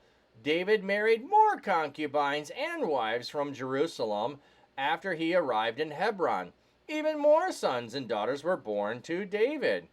These are the names of the children born to him in Jerusalem: Shammah, Shobab, Nathan, Solomon, Ibhar, Elishu, Nepheg, Japhia, Elishama, Elida, and Eliphalet. Eliphalet. Wow, that sounds like elephant. So we had banana earlier, and now we have elephant. Like the verse I showed you at one time, do not call the Vedegs and the Quran nor the Ketib false. False are those who, yes, exactly, which is a pretty cool verse. Or decree to not criticize, our decree to not criticize other religion comes from that. One of your favorite verses is the universality of the truth behind it, which I would agree with. I don't, that we were talking earlier, I don't like the attacks and criticisms of people, because if for instance I want you to agree with me, what happens when I attack you? You defend yourself. If I invite you to explore in conversation and share what I have, then we have a dialogue. You might choose to agree with me. But if I attack you, what choice is there to agree with me? You don't. You have a choice to defend yourself or flee. That's my thought. So I'm watching. I think someone answered this question for me before, but I can't remember the answer. At what point was it considered unlawful to have more than one wife? Well, I don't know if the Scripture ever makes a direct claim that you can't have more than one wife. What we do have is a rule for kings that says that the king is not supposed to multiply for himself wives, or I can't remember if it's horses or chariots. It's one of those two, but it's essentially don't multiply wives for yourself and don't multiply wealth for yourself. And having lots of wives is a symbol of being wealthy, because in order to have that many wives, you have to have enough wealth for them. And so concubines wouldn't necessarily be seen in the same light, because a concubine would not be have any kind of bride price and stuff behind them. So some might be servants, some might not be servants, but you're not a status of a wife. You are a lower status within society and within the household. Hope that makes some sense. But I don't know if there's actually a prohibition against it. The closest I would say would be Timothy, where he's talking about elders must be the husband of one wife. But it actually doesn't say wife. It literally in the Greek says a one-woman man. An elder must be a one-woman man is what it says. So David is brokenness already. Now it doesn't tell us how many more wives he has, but let's count the kids a minute. 1, 2, 3, 4, 5, 6, 7, 8, 9, 10. Oh, wait a second, right there. I got to do it this way. I get messed up. 1, 2, 3, 4, 5, 6, 7, 8, 9, 10, 11. 11. So Solomon is included in there. Okay. So this is just an overall. Let's get the rest of his kids. So with the 6 he already had, we're up to 17. I don't know if that's a one for every wife. To start with, he was on that. He added some more wives. Okay. Nico, well, that and the way we see it, religion is kind of like math. Yeah. Some might teach university math. Some might teach primary school. Let's say Sikhs just to not make a bad name of others, etc. But in the end, it's all math, truth, and the applicable. You gain something good from following it, and yeah, truth is truth. Our verses like God is found via the Guru's grace and can apply to Jesus, be upon him too in our eyes. But that's another topic. But we very much admire Jesus. Peace be upon him. And think it could apply to him just as equal with our gurus. Man, David was busy. Yeah. We also got to remember, he reigned for 40 years. So this like, it sounds like, yeah, a weekend bender got all my wives pregnant. No, it's not that. It's just giving us the list of what happened over this whole entire time. So David took the term, be fruitful and multiply, and got really creative with it. Yes, with gusto, yes. Yeah, that's a test from God. I might as well score an A+. Well, it is the first command. Is to be fruitful and multiply. So, there's that. Okay, when the Philistines heard that David had been designated king over Israel, they all went up to search for David. When David heard about it, he went down to the fortress. Now the Philistines had arrived and spread out in the valley of Rephaim. So David asked the Lord. So, okay, again, before he does stuff, David is asking of God. Now, what I don't know is if he's asking of God before all the wives. It doesn't say that. There he's just acting. But when he's going to battle, he's asking of God. So notice this pattern that he is establishing, and we'll see when he doesn't choose to do this. Okay. Should I march up against the Philistines? Will you hand them over to me? The Lord said to David, march up, for I will indeed hand the Philistines over to you. So David marched up against Baal Perazim and defeated them there. Then he said, the Lord has burst out against my enemy. like water burst out. So he called the name of the place Baal Perazim. The Philistines abandoned their idols there, and David and his men picked them up. This is interesting.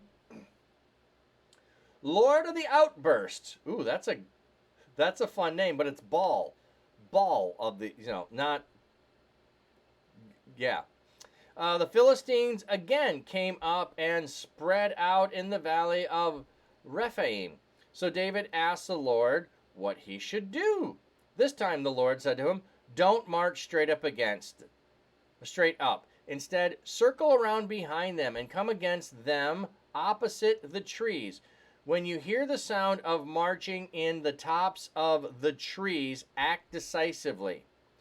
For at that moment the Lord is going before you to strike down the army of the Philistines." David did just as the Lord commanded him and struck down the Philistines from Gibeon all the way to Gezer. Okay, so this is one of those interesting times where he's inquiring of the Lord. Yeah, Lord of the Outburst. Yeah. He's inquiring of God, and it's not something that we could get in a yes or no question. Really. So is he speaking by a prophet to him or through a priest? We don't know. But here it sounds like very specific military instructions. So how he gets those, does he hear a voice? Is there some way with the Urim and the Thummim to be able to say, and you could do this with yes or no questions to get there, I suppose. Like, should I attack them head on? No. Should I attack them from behind? Yes. Okay. Should I attack them from the side? No. Yeah, it's coming. Yes. It's coming. You hear the noise like walking in the trees, like marching. Yes. So don't go straight up. Marching in the tops of the trees. That is such a weird. Yes, the Uma Thurman. Yes. Yeah, yeah, absolutely. You can DM me. No problem, friend.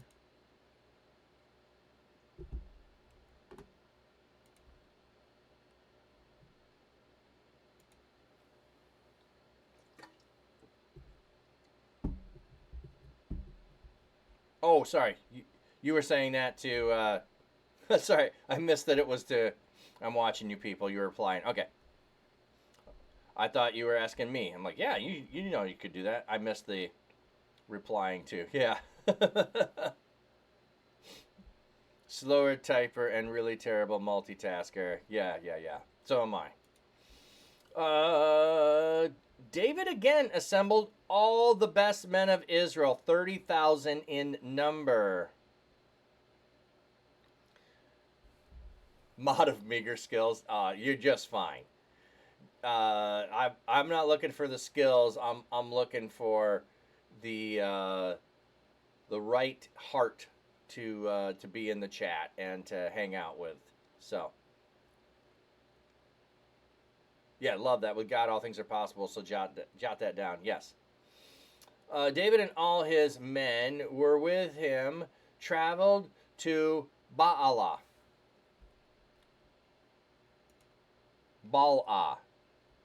Another name for Kiriath Jearim. Okay.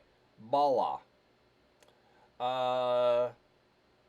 In Judah, and brought from there the ark of God, which is called by the name of the Lord of the heavens armies, who sits enthroned between the cherubim that is on it. So David is taking the ark, it seems, for the first time into battle.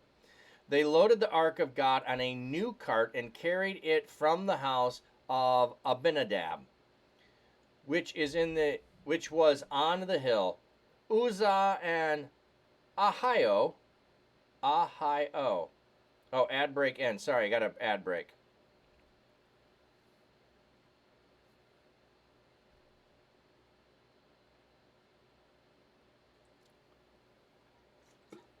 All right, so let's check on the fishies while the ad break rolls.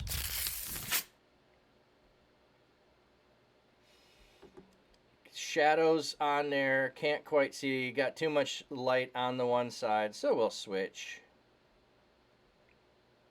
Ooh, you can see some the beautiful colors in the guppies there.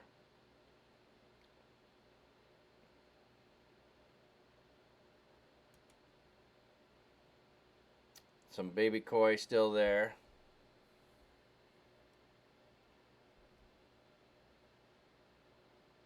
Abinadab is a great name too. Yeah.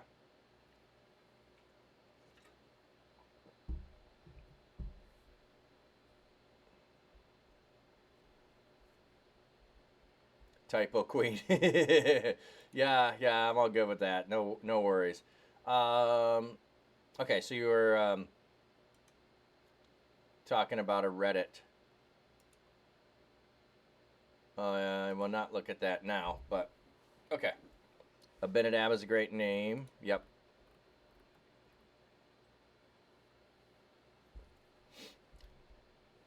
Okay.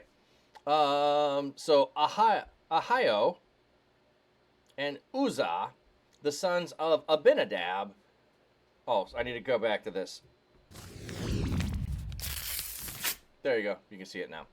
Abinadab, which is on the hill. Okay. So they were guiding the new cart.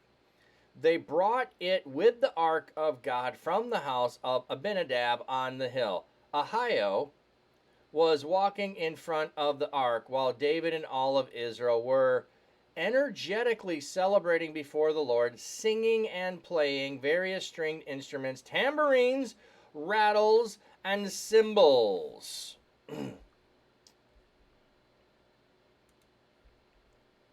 Abinadab sounds kind of like metal, like the name of a high priest or something. Oh, well, we can go look that up a second. I'm going to go look up Ohio in a second anyway, so. When they arrived at the threshing floor of Nakan, Uzzah reached out and grabbed hold of the ark of God because the oxen stumbled. The Lord was so furious with Uzzah, he killed him on the spot for his negligence. He died right there beside the ark of God. Wait, tambourine? Those guys had the right idea straight away. Yes. And we don't exactly know what all these instruments might actually be or look like. Okay, so this is one of those stories people are like just puzzled by. But David was angry because the Lord attacked Uzzah, so he called the place Perez Uzzah, which means in Hebrew, the outburst against Uzzah. So Perez is to burst out. Which remains its name to this very day.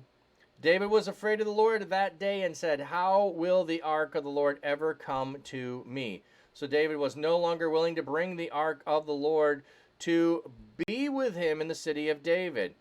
David left it in the house of Obed-Edom the Gittite.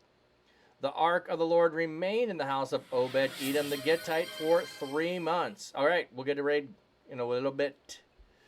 The Lord blessed Obed-Edom and his family. King David was told, "The Lord has blessed the family of Obed-Edom and everything he owns because the ark of God." So David went and joyfully brought the ark of God with him from the house of Obed-Edom to the city of David. Those who were carrying the ark of the Lord took 6 steps, 6, not 7, took 6 steps. And then David sacrificed an ox and a fatling calf. Now David, wearing a linen ephod, was dancing with all his strength before the Lord.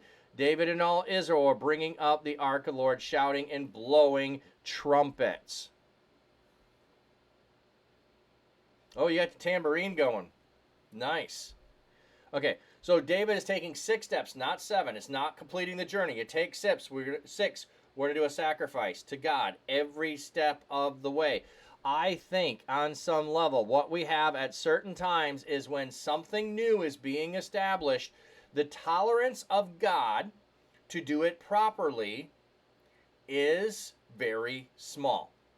And so when the Uzzah, and let's go look up the name a minute. Maybe the name tells us more about it. When Uzzah reaches out and touches it, yes, it sounds like it's going to fall and he's going to grab it.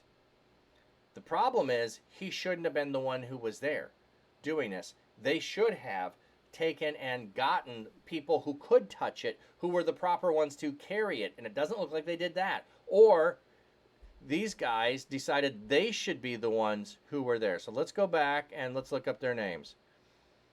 Okay, so Lord, the Ark, Abinadab on the hill, Uzzah, and Oha are Abinadab's son. So who is Abinadab? Let's go look this up. So we're in 2 Samuel 6, or we will be.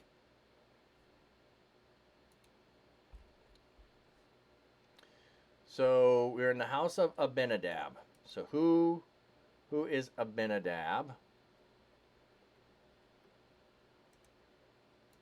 Abinadab. Uzzah and Ahio. Okay, my father is noble, my father is willing.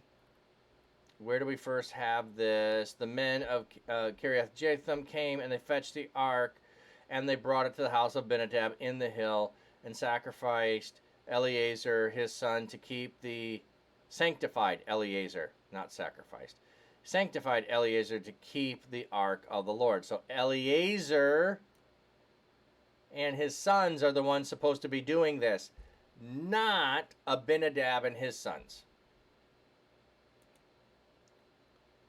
So Uzzah, Strong's H 5798. Uzzah. Uzzah, Huzzah. strength. Strong's H 283. Ahio. Ahio, brotherly. Interesting.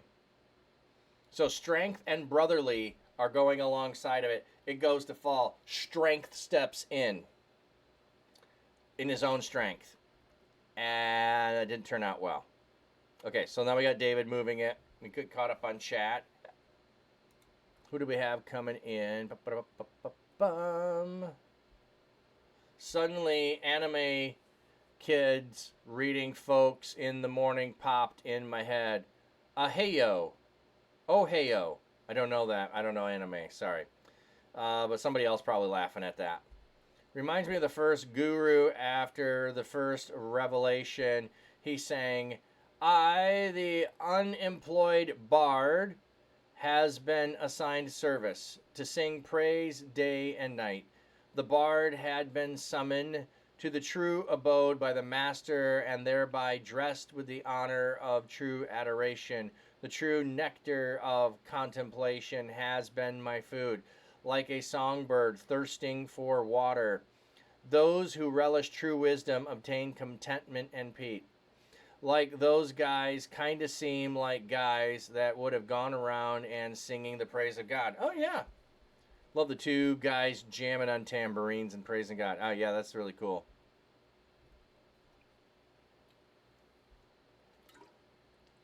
I could just imagine those two brothers jamming away on the road to the city of David. Yep.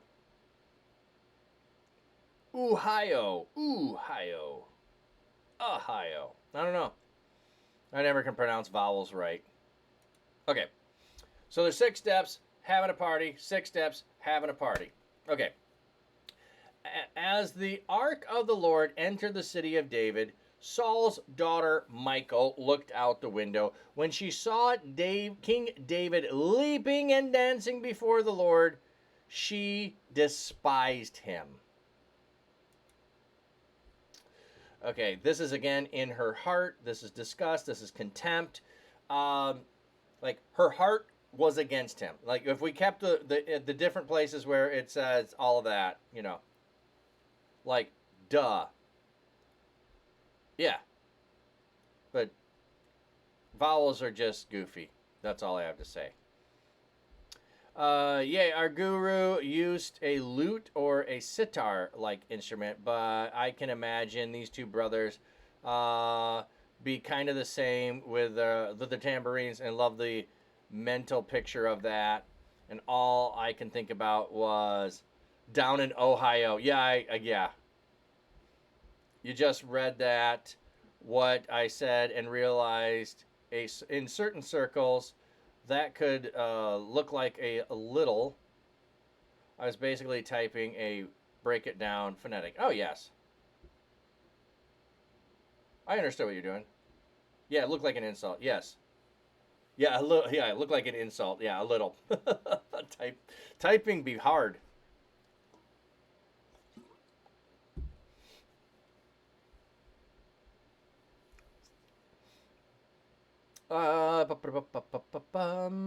Okay. So Michael despises David in the heart. Now, why is this important? Michael had loved David severely, and this is why King Saul agreed to give her to David as a wife. Now, he went and took a whole bunch of other wives since then, and now she's been returned to him. Her ex-husband now has been sent away. Don't know anything about him. David's got other wives going on here. She sees David. Her heart turns against David while he's leaping for joy and praising and worshiping God. So, oh, you're welcome. You're welcome. They brought the ark of the Lord and they put it in its place in the middle of the tent that David had pitched for it. Where is the tent that's supposed to be there? Or is it saying that it is in the tabernacle? Then David had pitched the tabernacle. Not clear. Then David offered burnt sacrifices and peace offerings before God. When David finished offering the burnt sacrifices and peace offerings, he pronounced a blessing over the people in the name of the Lord of heaven's armies. He then handed out to each member of the entire assembly of Israel, both men and women, a portion of bread and a date cake and a raisin cake. Then all the people went home. So, everybody who came to my party, here are the parting gifts after we've eaten everything that we need to. Here's a cake and a date cake and a raisin cake. You got bread, you got cakes, and you can go home. When David went home to pronounce blessing on his own house. So now he's going to go pronounce blessing on his own house. Michal, Saul's daughter, came out to meet him. She said, "How the king of Israel has distinguished himself today. He has exposed himself today before the servants' slave girls the way a vulgar fool might do." Okay. So that is funny. If that's the same word, Nabal. I gotta go see if that's Nabal. So verse 20. I'll get the chat in a second. Verse 20. Is this Nabal? I'm gonna laugh so hard if this is Nabal. Returned household. Michal, the daughter of Saul, went out and berated her husband. Oh, is it the next verse? No. Uncovered himself. Shamelessly uncovered himself. So gala gala. Gala gala gala gala. Okay. So wait. So gala ihad reg gala gala. Okay, not what I was thinking was there. Okay. That's interesting. Okay. Not not what I was thinking. So anyway, she is not pleased with him. I didn't even get you could interpret that back. Oh, it depends on who would be in here. Maybe not you, but someone could interpret that as trying to be, treating somebody, belittling somebody like you wouldn't understand. So let me explain it to you, kind of a thing. But yeah, some people would never see that. Besides, I think everyone knows you're a person. Yes, excellent intent. Subdue. But do they have jams? And what would Little Spoon? What about Little Spoons? Yeah. What about, like playing the spoons? Or do you mean, spoons for jams? I don't know. It was used more often back in the 90s and the 2000s. Oh, right. People, you meant with duh. I thought you were talking about the phonetic way of spelling. You just meant duh as a snub. Duh. Yeah, well, yeah. No duh. Yep. Unrelated, but I can't stop looking at these fishes with these pacifiers. Yeah. That's a funny meme for sure. Fair. I'm from '93 and probably was too young at the time to pick up, especially in Denmark. Yeah. It's an Aladdin reference. You came to mind when you're talking. Oh, yes. About the cakes. Okay. So I thought maybe the vulgar fool here was a reference, or fool might have been Nabal. They just chose to translate it as fool. Wasn't connected with Nabal, which would have been a really hilarious thing, I think. But it was Gala Gala. So did David actually expose himself here or not? She's accusing him of that. So whatever David did do as a dance, it is not necessary that he actually exposed himself and his nakedness. Her assessment of what he did is equivalent to it. Therefore, she's accusing him of that.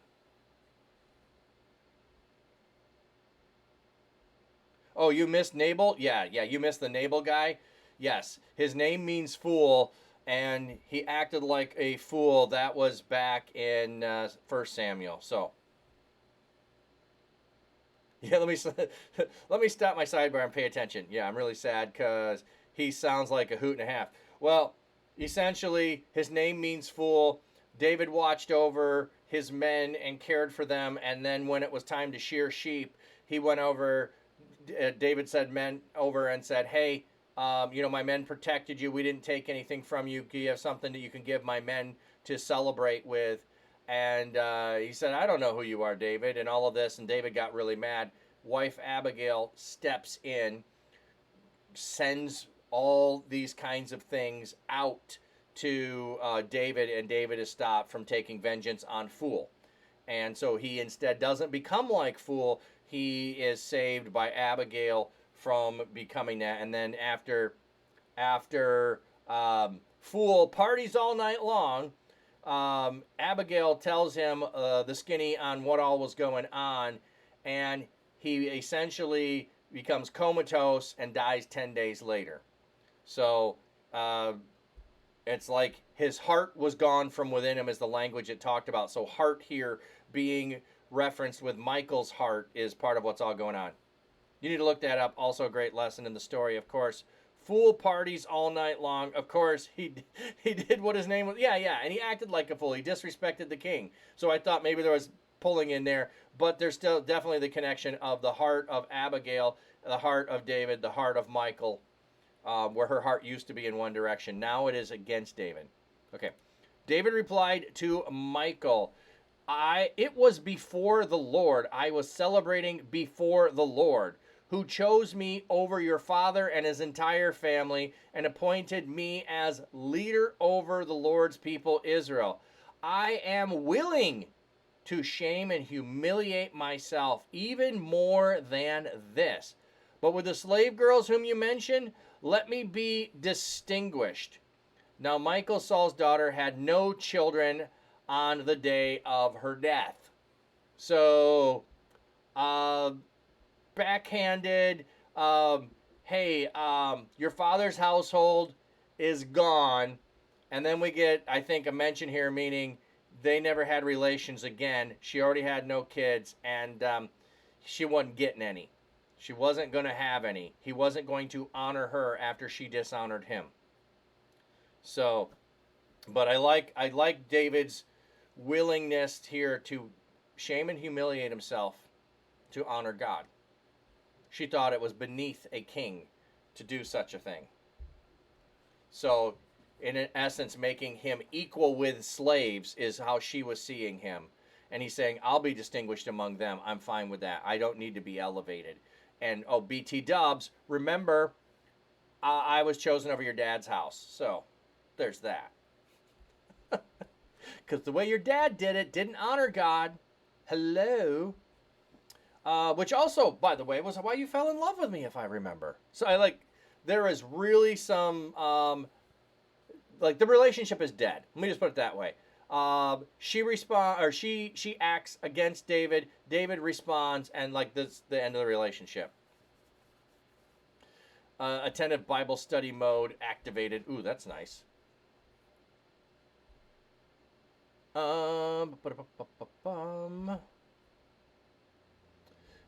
Trigger Boss. I mean, if you think about it, Jesus also says, "Let the biggest among you be." Yeah, exactly. From that perspective, David was like Jesus in a way, or he's his own way. Yeah, yeah. He definitely is. He is. He is not at this point in his life. David is not seeking to elevate himself, and so he is always elevating and honoring other people around him is what he is doing. Here, however, when his wife acts in a certain way towards him of dishonoring him, either I guess we can read this two different ways. Either David still does have relations with her, and this is the outcome that God closes her womb. Doesn't say that, but the outcome in reality is that she never has children. Or, as I was leaning more in the direction of, it ends the relationship, and he's got plenty of other wives, so he doesn't have children by her. That's a sign of a holy man, I'd say, or one of them, and an important one. Yeah, absolutely. Absolutely. Okay, let me see how long chapter 7 is.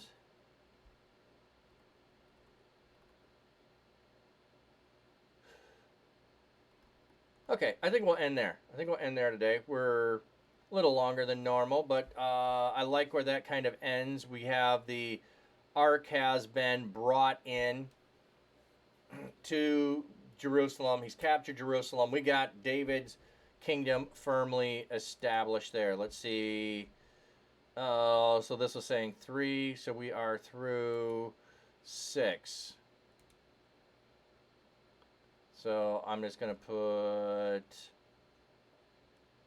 I'll just put it down here and I can move it later. 2 Sam 6.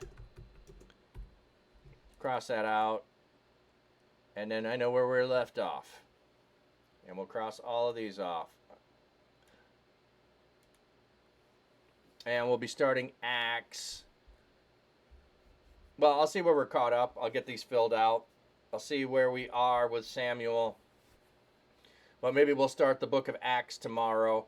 Also, not planning on streaming Thursday or Friday. I will be at my mom's and my sister's house doing some work. Don't have internet quality to be able to stream. So we will be streaming tomorrow morning, and then we'll be doing ReachCon tomorrow afternoon. So we'll be doing Alpha Course tomorrow afternoon at 4 EST. So we'll start at 3:30. We'll go over some things. We'll jump into the VOD, and then we'll jump into Discord after that for the ReachCon. And tickets are available for ReachCon.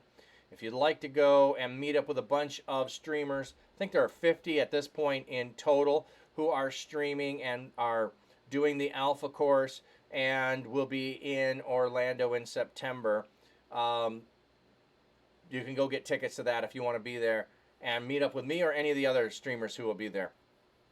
Also, if you are a streamer and you're like, hey, I could do that, and you want more info, go to reachconf.org, because they're still looking for more people to do this. We were hoping to have 100 people. Sounds like we're about 50 people who have signed up doing the Alpha Course. And those that don't know, Alpha is an introduction course to the Christian faith. So that's what that is. All right.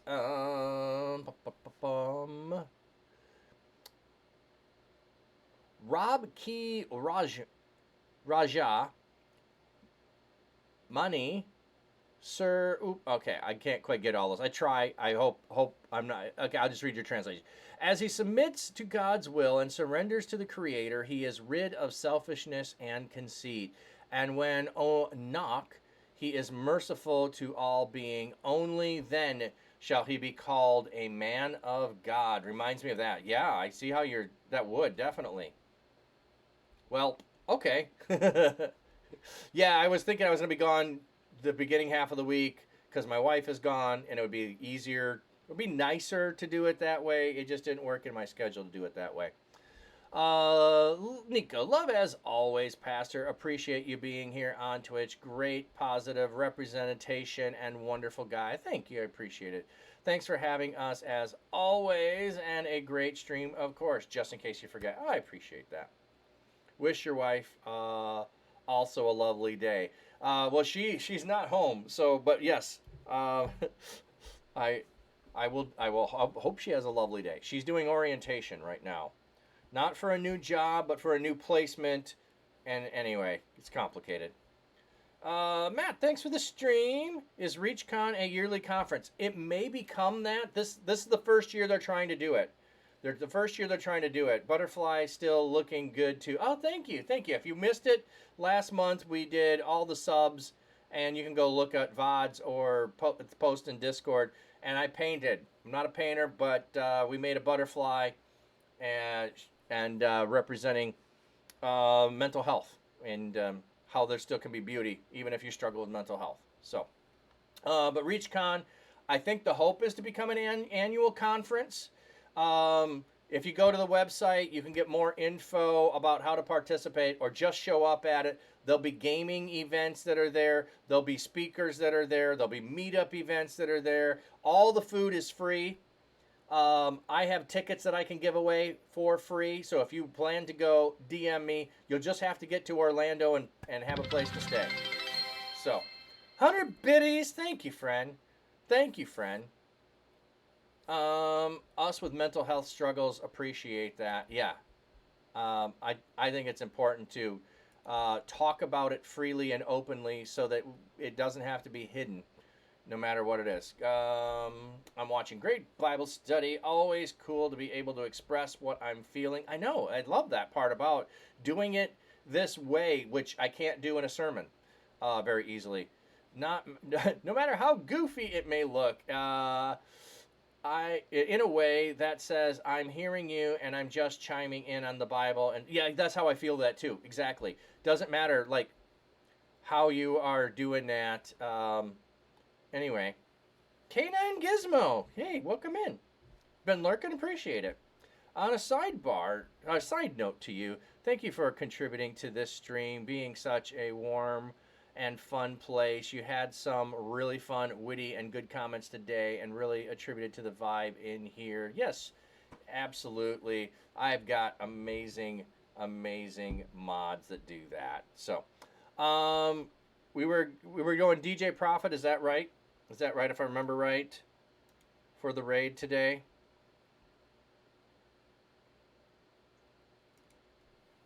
Yep. Okay. Let me find that a minute. Get over here and get that. Oh, I'm hitting the wrong thing. Profit with 2 T's. Yes. Well, as soon as I get my stream manager open, I started doing it this way because they've changed it. They just updated it. So it was not as easy as it used to be where I'd click the raid thing and it would just give me a suggestion of people that I often do. Now I have to type, but it's kind of nice. You can search by category too, which they didn't used to have.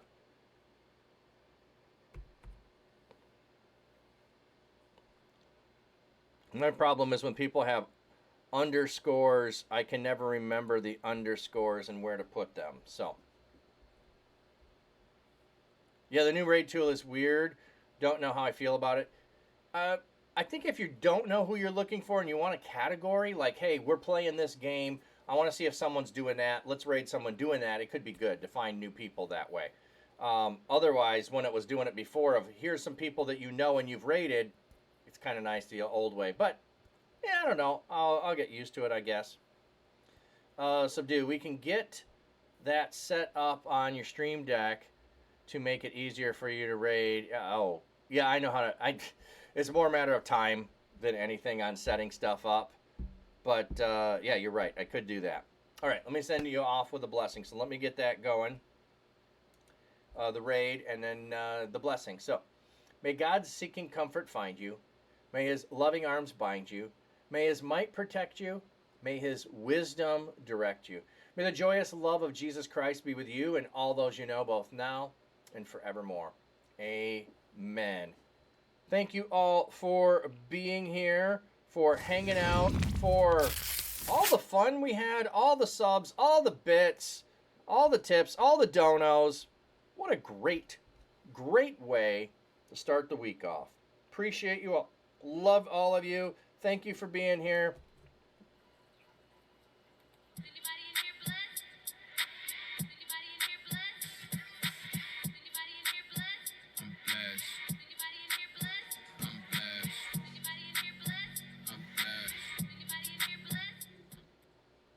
Yeah, just like I want to get a longer version of that too, Subdue, so I don't have to keep pushing it when I'm doing my credits.